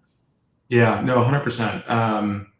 There's so many layers to this. I think I'll make 2 comments. Like, I've thought a lot about like, why is Google so well positioned? And actually not even, I think well positioned is the wrong framing of this. People always talk about like, oh, it must be so nice to be Google. You have all these things, you can make AI and, bring it to people. I think I frame it as more like it's an obligation and like a requirement for us to do this. And I think the reason why that's the case is because you look at the products that we actually offer, and you look at sort of where customers want those product experiences to go. And AI is not like a bolt-on thing that we sort of have to spend a bunch of time thinking about, how is AI going to impact, Google Docs or search or any of these other things. Like it is like the most obvious thing that you could possibly imagine, that having great models and great technology, great AI technology is going to fundamentally accelerate users inside of those products. And so we have this like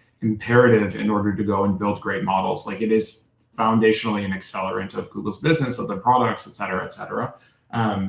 It's also interesting to see this like through line across all 13 of those billion user products and many more products that are much smaller, is Gemini. And I think we actually, as Google, did not have that through line before. You could think about like some of the infrastructure layers internally inside of Google were sort of like a substrate of this, but it was nothing that was user facing. Like maybe your Google account was the only thing that was sort of a substrate through across all of those products. Now it's Gemini.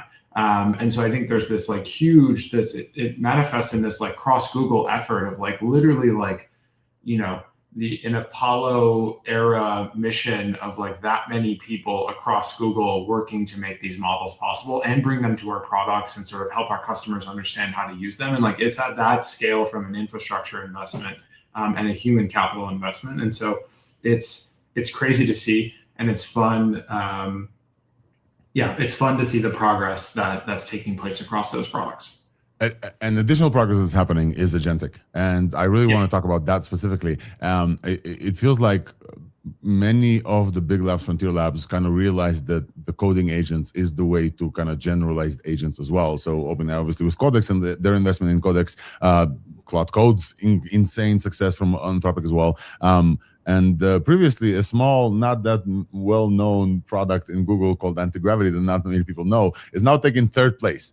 I want to have a comment from you about this. It was a Sundar, Demis, and then Varun from Antigravity. And Antigravity is now pretty much like also kind of throughout. I know you guys are using Antigravity internally, for like internal version. I chatted with Kevin, a great friend of the pod as well, about kind of their Antigravity 2 advances. I don't necessarily want you to comment on the feature set as much as of kind of like how Antigravity plays into a global role of agentic inside Google, agentic Gemini inside Google. If you can comment on that, I'd love to hear your thoughts on this.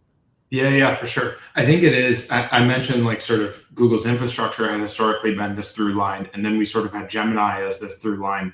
And now actually the anti-gravity agent harness is the through line. And sort of as all of those products, again, like very naturally, we don't have to like make this stuff up. It's just like the obvious direction the product should be going. Become agentic. It's actually an accelerant for a lot of those product teams across Google and infrastructure teams to not have to reinvent the wheel, to not have 14 different agent harnesses powering all the experiences. Like we have a single agent harness, it powers those experiences internally.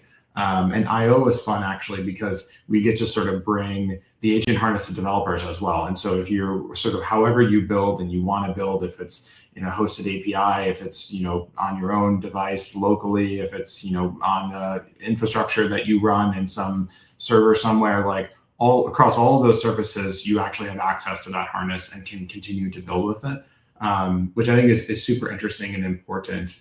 And I had a bunch of conversations with folks at IO and, a lot of fun conversations sort of talking about this like model product harness symbiosis. And sort of that's, I think, the direction. And that's where we want to be. I think there's obviously like there's edges and there's bugs and there's all that stuff. And we'll sort of keep spinning the flywheel in order to make sure that it spins effortlessly. But that is the direction of travel, is if you can get the product model and harness spinning in the same direction, things work, and it's a really magical experience. And I think that's sort of where we're heading towards.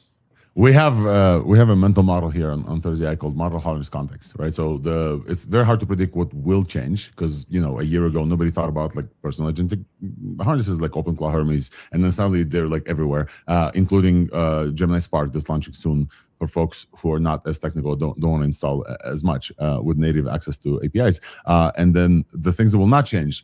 Models will continue improving. Harnesses will continue building better and like getting better tools for models, and then personal context for people with skills, etc. So it's very easy to hear your way of saying this with the product kind of like a combo.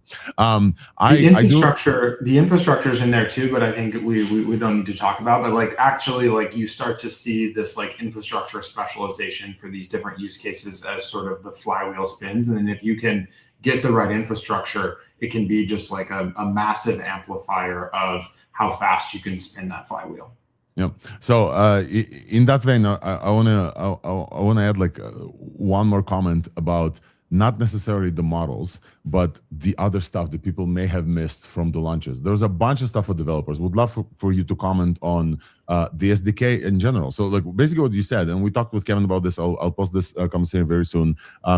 Folks can now run the Antigravity SDK harness pretty much everywhere. And the pretty much everywhere, the additional thing that I would love for you to tell us about is managed agents. I think there's like a super cool launch that like went completely like under the radar. Would love for you to like tell us about that. Managed agents, I think, is a very important release that you guys had there. Yeah, it's very exciting. I think we've been, for folks who haven't been sort of closely following this, we built this next generation API called the Interactions API. The goal for the Interactions API was sort of looking around the corner to sort of how is the usage of AI systems evolving. Historically, you were just interacting with a model, you would send in tokens, you would get out tokens. It was actually relatively simple.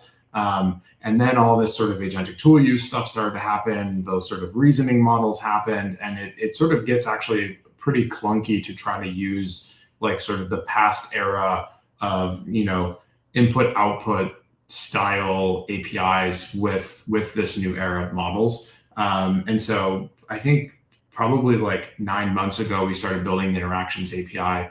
And in December, we launched it to the world, and we launched it with our first hosted agent, which was Deep Research, sort of as like the initial agent that we were making available to customers, in addition to still being able to interact with the models and actually making the developer experience better for folks who wanted to just interact with models. That was an important part as well. And then 2 days ago, we launched Managed Agents, which is sort of the ability to take a hosted anti-gravity agent, customize it, and use it for whatever your experiences are that you want, and it'll sort of spin up a VM, and you can sort of add in all the context that you want, and sort of the model and the agent will just go off and do stuff for you on your behalf, which is really cool. This is definitely like the first step in managed agents. I think we've got a very long roadmap of stuff that we want to do. There's so much that we want to build with managed agents, but it is really exciting to like completely. I think our push is always.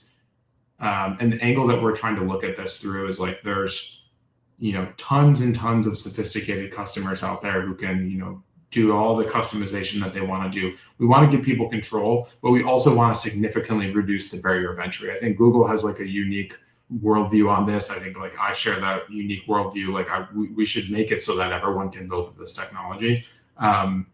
And I think managed agents is like another attempt to do that. Like every developer, even if you've never built an agent before, should be able to come to the Gemini API, should be able to use managed agents and like actually have an agent go off and do stuff on your behalf, which is super exciting. So it's available now, powered by Gemini 3.5 Flash. Please send us feedback. Ali, Mariano, Philip, so many other folks on the team have been pushing super hard to sort of bring this to the world. It's been cool. Like thousands of people have already like actually started to put those agents into production too, which is really cool. So, and there's a full managed Linux environment in there, just for folks to understand. I talked with David Easton. He was like surprised by how big the Linux kind of container that you get. Wolfram, I think you have a comment for Logan. And Logan, I know we have you for just a little bit of time. So Wolfram, one last comment for Logan, and we'll. Yeah. Since you mentioned control and customization, so congratulations on Antigravity 2. When version 1 came out, I jumped on it immediately, and I actually built something like OpenClaw for myself that way because it had such great browser control. So before OpenClaw and all that happened, I was using Antigravity at the core. And I was always asking, why couldn't it be open source so I could contribute and that I could have my agent read its own source code? And the self-development, self-improving agents we have now, they are only possible because we have open source that the agent knows itself and can change itself. So my question or wish would, of course, be that was a great thing about Antigravity.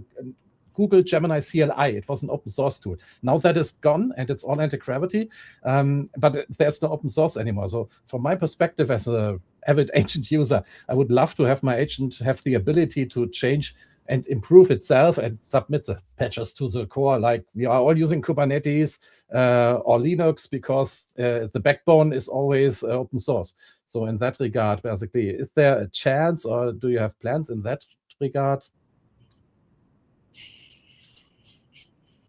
Yeah, it's a great question. I think I actually spent a bunch of time at I/O talking to people about this, and there was lots of folks who were sort of asking about the things, also folks online sort of commenting around sort of the desire to have, given that the Gemini CLI was open source, some of the anti-gravity stuff open source. I think it's actually less of like a sort of deeply strategic product choice right now, and I think it's more of just it's like it still feels like we're in like chapter 1 of the anti-gravity story, and I think obviously like open source has its own set of constraints that come with it, sort of the maintenance burden, and sort of as a former open source maintainer who sort of thought about this a lot, and also just like the expectations that you set for people when you have an open source project. So I think it's definitely not something that's out of the cards. It hasn't been the focus and the thing that's like very top of mind. I think also just the era that the Gemini CLI was building for, I think is a slightly different era now that we're in today. But who knows? We'll see. We'll see how it ends up shaking out. I've definitely seen the feedback and have been passing it along to folks on the team. So I think it's a super reasonable ask. And yeah, hopefully as the transition for folks as they explore the Antigravity ecosystem. Again, a lot of this is based on feedback from developers. Folks who are giving us the feedback that like, hey, we have too many products across the Google developer ecosystem. Let's consolidate and sort of try to make sense of it. And so the direction of travel is like trying to consolidate this stuff under the Antigravity umbrella so that there's more sort of clarity from a product perspective. I want to say, speaking of feedback, Logan, thank you so much for giving us a little bit of extra time. Speaking of feedback, the amount of feedback, first of all, you guys collected from us in GoogleIO with Josh Woodward and some of the folks at the Gemini reception that we did. The folks are actually hungry for like, hey, tell us what's working, what's not working. Some of the stuff that were launched in GoogleIO last year maybe did not check out as much as we wanted to, so feedback. Also, there's a few comments about the Gemini Flash not being Flash and like too many tokens that you've openly on X and other places said, hey, we're listening for feedback, we're listening to this. So just a huge shout out to you guys for like being able to be approachable and like open to that feedback. I think it's very, very, very cool. Logan, it makes my job easy. It makes my job easy, Alex. And like folks send feedback. Like I think people are always like, oh, it's so kind of you to take the feedback. I'm like, literally, this is what I'm being paid to do. This is my job. It's also what I enjoy doing. Like I feel like it's easy to do this stuff.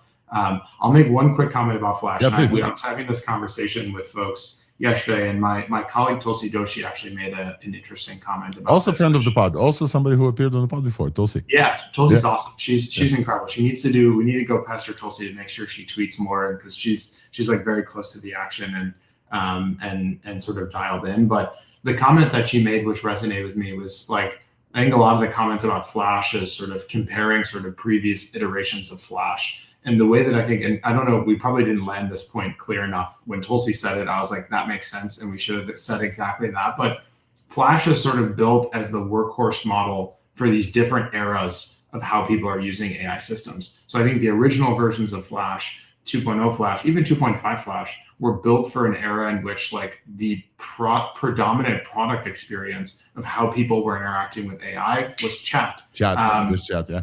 And I think 2.5 was sort of like a weird step in sort of the middle, and we were sort of moving towards this. But I think like now the predominant product experience of like how people are actually like wielding intelligence is becoming less chat. Like and this would be very interesting if somebody has this, maybe OpenRouter or another platform, like the global token volume sort of, and how the distribution of that token volume has shifted in the last year from like agents doing a bunch of stuff on behalf of users, like in sort of intermediary tool calls or like steps of whatever is happening, versus like a user sending a request and getting a response back. And my assumption, without actually seeing that chart from OpenRouter, though I hope they make this, is like of that, a lot of the token volume has actually shifted over to this like agentic tool use loop. Yeah.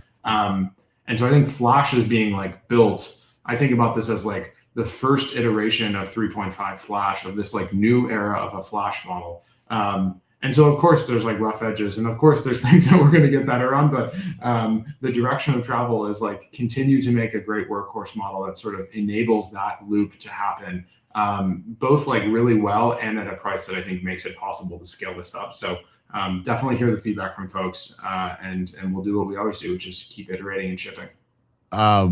I think it's very important for folks to also understand. And while we're talking about this, I'll bring Wolfbench, which is Wolfram's benchmarking tool, which not only benches the models, but models and harnesses together. That I wanted you to see, to also shout out. We must talk about how much of the flywheel of making this model better at agentic comes from the internal use of like anti-gravity and different things. So the model and the harness, they work very well together. We haven't had the chance yet to test out the new anti-gravity CLI with the Gemini 3.5 Flash, but I think it's very important. I talked with Kevin Howe about this. I want you to comment on this as well. A lot of the combo comes from the model looking at kind of the RL usage of the harness itself. And so I think like once people get that, they will start to understand how big and how good the model is. So, you know, the Cloud Code and Opus is the great combo, and the different codex stuff, they are optimizing for codex inferences. And so I think the Gemini for across all of Google products, specifically for anti-gravity stuff, I think is going to be very, very important. Wolfram, you want to show Logan some like a brief stat about the testing we did? Yeah, what I found interesting, if we look at everything, though I'm not sure if you've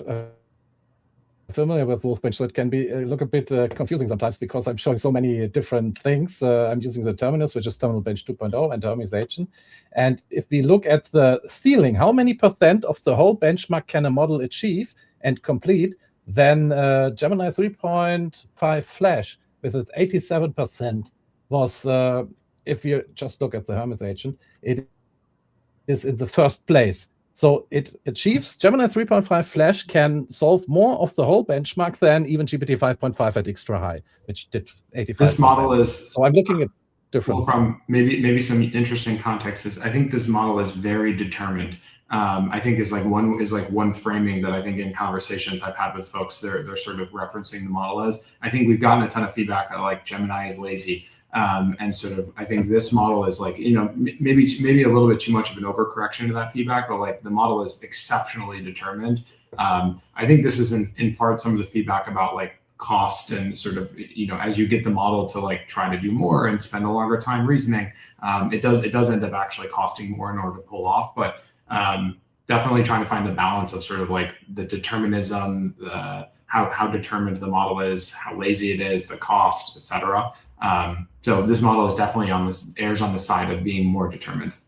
Especially when it involves, one second, Wolf, I'm sorry. Especially when it involves a lot of tool calling and getting to that point, like trying to iterate. And I think I've also noticed that.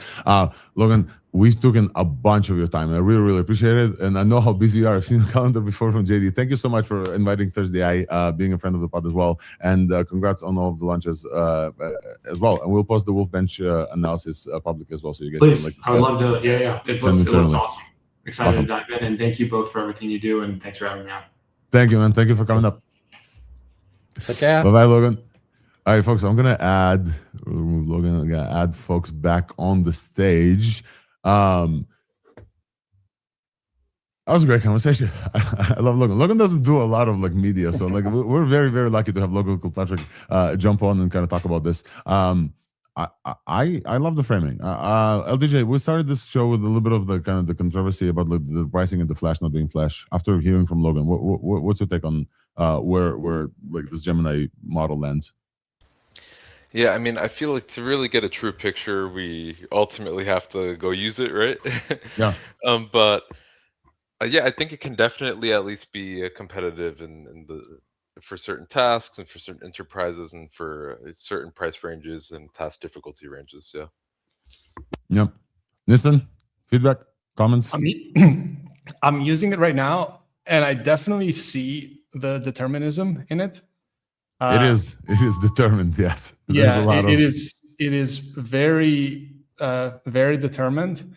I ran the Martian test, and it just built like the strangest one. Here's the thing though, because it was so determined, it kept correcting and overcorrecting itself. Do you have an example you want to show us on the Martian test? I think folks love it when we like show them the same test on different models. I do actually. Let's hope the screen sharing actually works. I might have to zoom in. So tell me when the screen is sharing, and I'll full screen it. Yep. So I did the same. We're sharing. Is it sharing? Yes. Okay. Yeah. So I did the same test that we did before. Make a Martian railgun launcher, and this is by far the wildest I've seen this, because it got all the calculations correct. Yeah. There's a lot of detail here. There's a lot of detail, and it made like a whole like calculation protocol thing. And I'll zoom in a bit to get it right. While you zoom in, listen, let me just, before you begin lunch sequence, I'll just tell folks who are just tuning in now, because like they've seen Logan somewhere else, making a Martian escape velocity simulator from Mount Olympus Mons is the Nistan's approach to try out like different new models. We've been trying this on the show for every new model since for like 2.5 years ago or something. They became kind of crazy, the simulations, but I've never seen it with as much detail as this, and as much like maybe extra detail, but definitely never seen it as much detail as this. Yeah, it just went completely nuts. I wouldn't say I wouldn't say that this is the best one. The best one in because, terms of like 3D work. Yeah, the Mount Olympus seems not entirely on the planet. But That's one thing. It really followed my my advice at making it feel like a game. So it actually did build in a game mechanic, which I had not seen there before. And so I had a fast launch way, and the orbits were working, but I think it is still editing it right now as we go along. So it does actually, okay, it took it a while for it to work. But yeah, very, very interesting model. And I'll stop sharing. Also, last night, we were doing it when we were just doing stuff in Hermes on Discord. People have said that they quite liked it. They weren't quite sure about it, if it was the best or not, but they did quite like it. And this was specifically a Hermes crowd. And it's interesting that checked out today with Wolfram's with Wolfram's bench. So if this is okay, it's kind of exciting now for Pro, and I'm glad they listened to that. That's what I want to say, dude. Like, this is the workhorse model. This is their Sonnet, or like Sonnet / Hermes. This is like 4 times as fast. It's really fast, by the way. Oh, if I didn't mention this with Logan, they launched a super fast version within Antigravity. So in Antigravity, it's like 12 times as fast as like Opus. Because Google has the insane TPUs and TPU-I and TPU-P, TPU-T that we haven't had a chance to talk about. They launched like a whole new series of TPUs for inference and for training. They're separate. It's 12 times as fast in Antigravity, and I think that I can comment because like I don't work there. The reason why they have this is to pull people into Antigravity and to give them like the best experience within Antigravity. It's just like enable this because they can, because somebody else's margin is Google's opportunity, basically. So definitely Antigravity. Folks, we're nearing the 2-hour timeline. I do want to see what else we haven't covered at length. We have to talk about the math thing. We have to talk about the Erdos math thing. I think it's the most important thing that happened outside of GoogleIO. And let's talk about this. Who wants to comment? I want to see hands. LDJ, would you want to comment about the Erdos solution from OpenAI? Yes. All right. Do you want to present this first, like what happened, and like give us the title, and then we'll talk about this. Sure. So, I mean, the title here, AI disproves 80-year mathematical belief. I guess the executive summary, I'll read that out. Yeah, please go ahead. OpenAI just announced that one of their general purpose reasoning models, not a math-specific system, autonomously solved a famous open problem in mathematics that's been open since 1946. The Erdos, a planar unit distance problem. For nearly 80 years, mathematicians believed the best constructions looked roughly like square grids. The model disproved that, found an entirely new family of constructions with a polynomial improvement, n to the power of 1 plus delta. Tim Gowers, field medalist, reportedly verified the proof, and the key thing here, this wasn't some fine-tuned math solver, it's a general-purpose reasoning model that generated candidate constructions, verified them, and iteratively narrowed things down using algebraic number theory, ideas that humans hadn't explored. Now, some folks are pushing back, saying this is constrained optimization, not a full solve of the asymptotic conjecture, and that's fair. The full Erdos conjecture for arbitrary n is still open, but still, this is the first time AI has autonomously cracked a prominent open problem central to a field of mathematics. The tweet got 2.6 million views. Hold up. The number of tweet is not important. I want to read this one again. Sure. This is the first time. I'm just gonna like zoom in here and just show you folks. This is the first time AI has autonomously cracked a prominent open problem central to the field of mathematics that humans weren't able to crack. This is kind of one of the breakthroughs that we've been waiting for. We've been talking about AI breaking through scientific barriers that humans like were trying to and just couldn't for a while now. And one of the comments that I saw, LJ, I don't know if you saw this as well, Wolfram, that, you know, if you ask a sloth whether or not human climbers are the best climbers, sloth will just like laugh at humans. We have Alex Honnold scaling, you know, like skyscrapers, but we're not built for climbing. So in the same way that humans are not built for climbing, maybe we're also not built for solving mathematics as well. And I think this is the first time that mathematicians, like great mathematicians, are looking at AI after a year ago, AI getting IMO gold comparative to humans, like the most difficult mathematic competitions. And now are looking at AI and saying, oh shit, this thing can do what we cannot do. And I think it's a big deal. I think it's absolutely a big deal. And Nista and LDJ. There's a bit of a caveat here, but it is still a big deal because the way it found this problem. So the problem is kind of simple. You have a sheet, a plane, and you just throw a whole bunch of dots in there. And then you have to figure out which dots are exactly one distance apart. So which ones have the exact same distance as all the other ones. And you have to prove that. And even, sorry, I forgot what his, Erdos? Even Erdos, he put up a cash reward way back 80 years ago on who could solve it.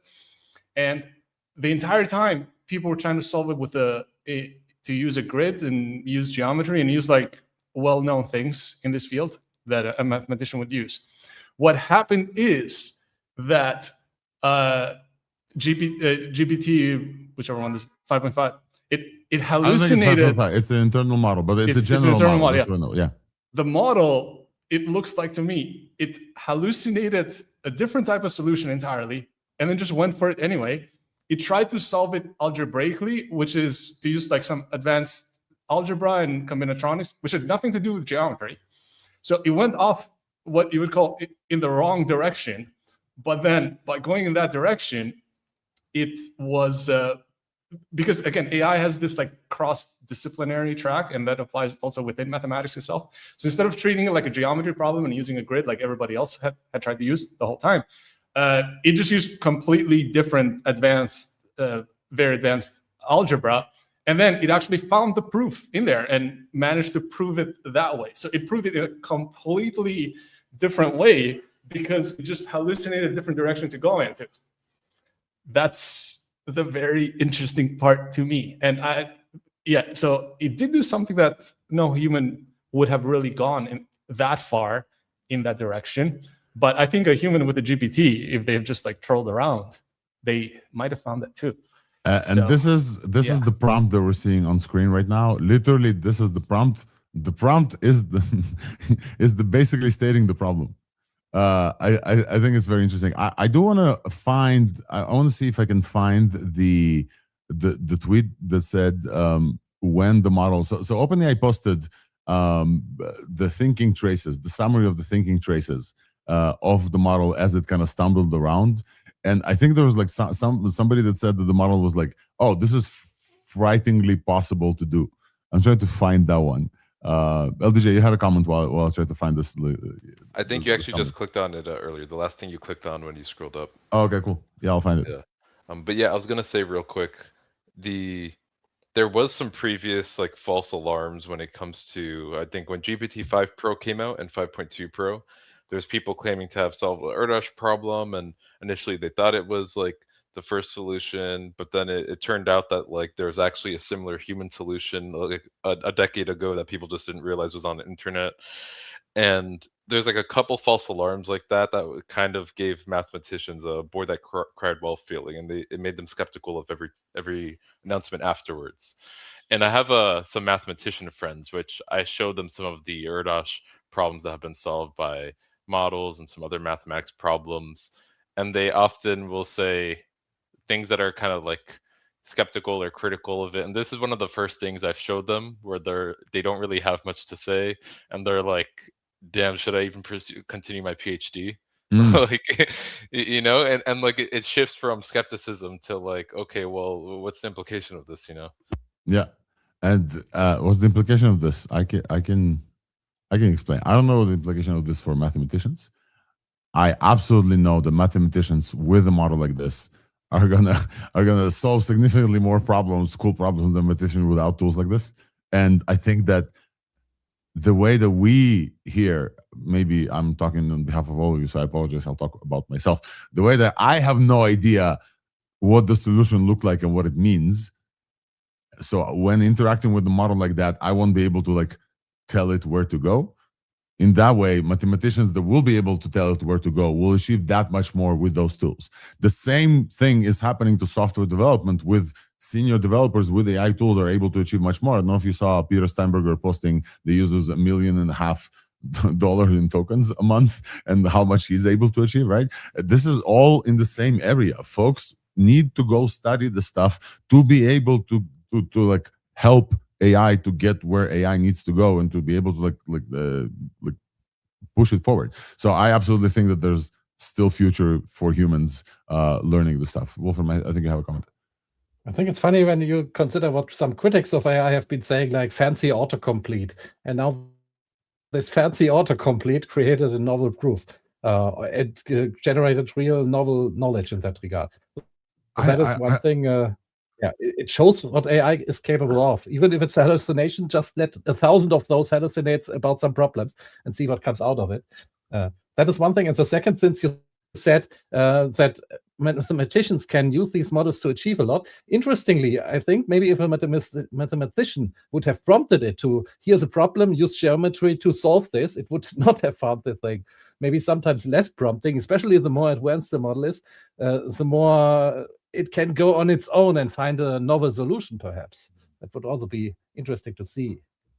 And I finally found, I agree with Wolfram, and I finally found the chain of thought summarization that OpenAI posted in the blog post of how the model got to this realization is like on page 40. The model went through ideas pretty quickly, but when it reached the crucial idea, in the paragraph starting with, suppose optimistically that, it honed in on the proof quite methodically. So here's the paragraph. I'm going to read this out loud. I have no idea what it says, but like it's very interesting to see. This is a summarization. It's not a direct chain of thought, but this is like what the model was thinking when it got to this point. Suppose optimistically that K is a high degree CM field in which fixed rational prime P splits completely into principal prime ideals, then the construction is frightening. I found it really funny. I don't know if this is an artifact of the summarization or the model chain of thought really actually like thought it's frightening that the construction that it used to solve the planar unit distance problem with Erdos is an actually frightening kind of thought. But I thought I found it really funny that like this is how the model thinks. Folks, I think this is a great place for us to end the show on. We had an incredible chat this week on the show. I really appreciate everybody who tuned in and listened to Logan Kilpatrick, who is doing a lot of stuff on Gemini. Wolfram, last comment? Let's not end on frightening. Let's end on exhilarating. I think it's exhilarating for us to see this. I don't think it's scary at all. I think that like it's if anything humbling to see the model is also like, oh, it's good. Like why have no one like thought about this before? I absolutely want to end up on an optimistic note. And I will go find this optimistic note before I say bye. I was ready for my end speech, but now I will go and talk about the optimistic note real quick. I want to find Demis Hassabis as he finished the Google keynote. I want to find a video clip of this because I think it's very, very important. Great way to end the show. Yeah, I want to find that clip of them is talking about the foothills of singularity. I hope that somebody clipped it. And this also shows how important it is to have fast, capable AI, because that is just a use case where you could tell your agent, hey, I want to show this clip. And now if you tell your agent, it will probably find it, but it would take much longer than if you do it yourself for the show here. Oh yeah, I'm very fast at finding clips on X. If somebody clipped it, I think it's this. Yes, okay. It's not a clip, it's just a picture. Demis Hassabis ended the Google keynote on basically saying, after all the presentations about the products, all the presentations about the new capabilities, agents, etc., Demis Hassabis saying, Demis Hassabis, the founder of DeepMind, or the co-founder of DeepMind, the Nobel laureate, the creator of AlphaGo and AlphaZero and AlphaFold, basically stood on the stage and said, hey, it now feels like we're standing on the foothills of the singularity. Isomorphic labs is part of DeepMind as well. They're solving disease. I think when a person like Demis Hassabis is talking about something like that, I think it's very, very important. And I think he's not a doomer in any shape of the word. He's the most like AGI pilled positive person in the world, and he talks about also responsibility, because many people are afraid of what's coming, and also you cannot just like go entirely and be accelerationist with disregard for safety, because people are getting to be impacted by some of these things.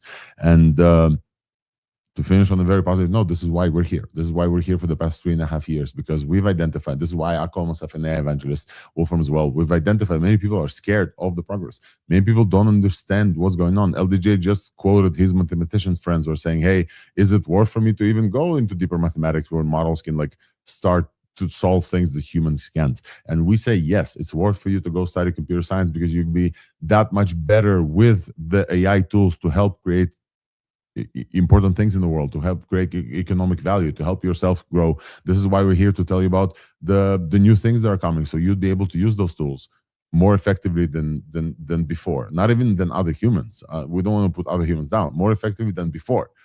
More effectively, you'll be able to scale yourself up. You'll be able to like use agents. That's why we talk to you about which agent is the best, so that you'll be able to go and try them. That's why we bring you all the news on ThursdAI to make sure that you are aware of the new opportunities that are opening up, and they're gonna open up all the way. In a side chat with Demis Hassabis, he talked about his famous quote is AI revolution is going to be, he's predicting 10 times as impactful as the Industrial Revolution, 10 times as fast. 10 times as impactful as Industrial Revolution, 10 times as fast. So 100x, basically, whatever Industrial Revolution changed for the world. If you don't know about the Industrial Revolution, this moved all of us from farmers to basically, what we are today to some extent. And then the internet took us even further. And the AI is going to take us even further than that. There's a lot of positivity in this, and hopefully on ThursdAI we bring you a bunch of this positivity, encountering the doomerism about the fucking water usage in data centers that uses 1/17 of the almond usage that we send to China. Sorry, I had to go off for at least one time. Wolfram, finish up, and then we'll close down. Yeah, I reposted that and said I would be very disappointed if it's just 10 times the change, because I think every discovery mankind has made, from the fire to electricity, steam machines, industrial revolution, it was always tools we are using, and now we have a tool that actually is an intelligence and raises the intelligence that is available for us to solve problems. This is the first time in all of history that we created an intelligence that can help our own intelligence achieve more, instead of just being a tool to make it faster or better or something. 100%. All right, folks. Nistan, last comment, and we'll finish. Promise you, last comment. I remember as a kid in a math Olympiad in Albania when the officials were arguing whether we should allow the students to have calculators or not, or just make them do it by hand. The test was already written. It's like we were just waiting to go in, and we're just watching this argument. So it's pretty fascinating that those things are happening again. 100%. Wolfram, I think you sent me the exact timestamp, so let's finish on that. I think I think it's very important that this week we finish on specifically this. I will move backwards a little bit and share my screen. All right, folks, thank you so much for joining ThursdAI. It's been an honor and a pleasure to be here after GoogleIO first person, and we'll see you next week. Let's finish with this.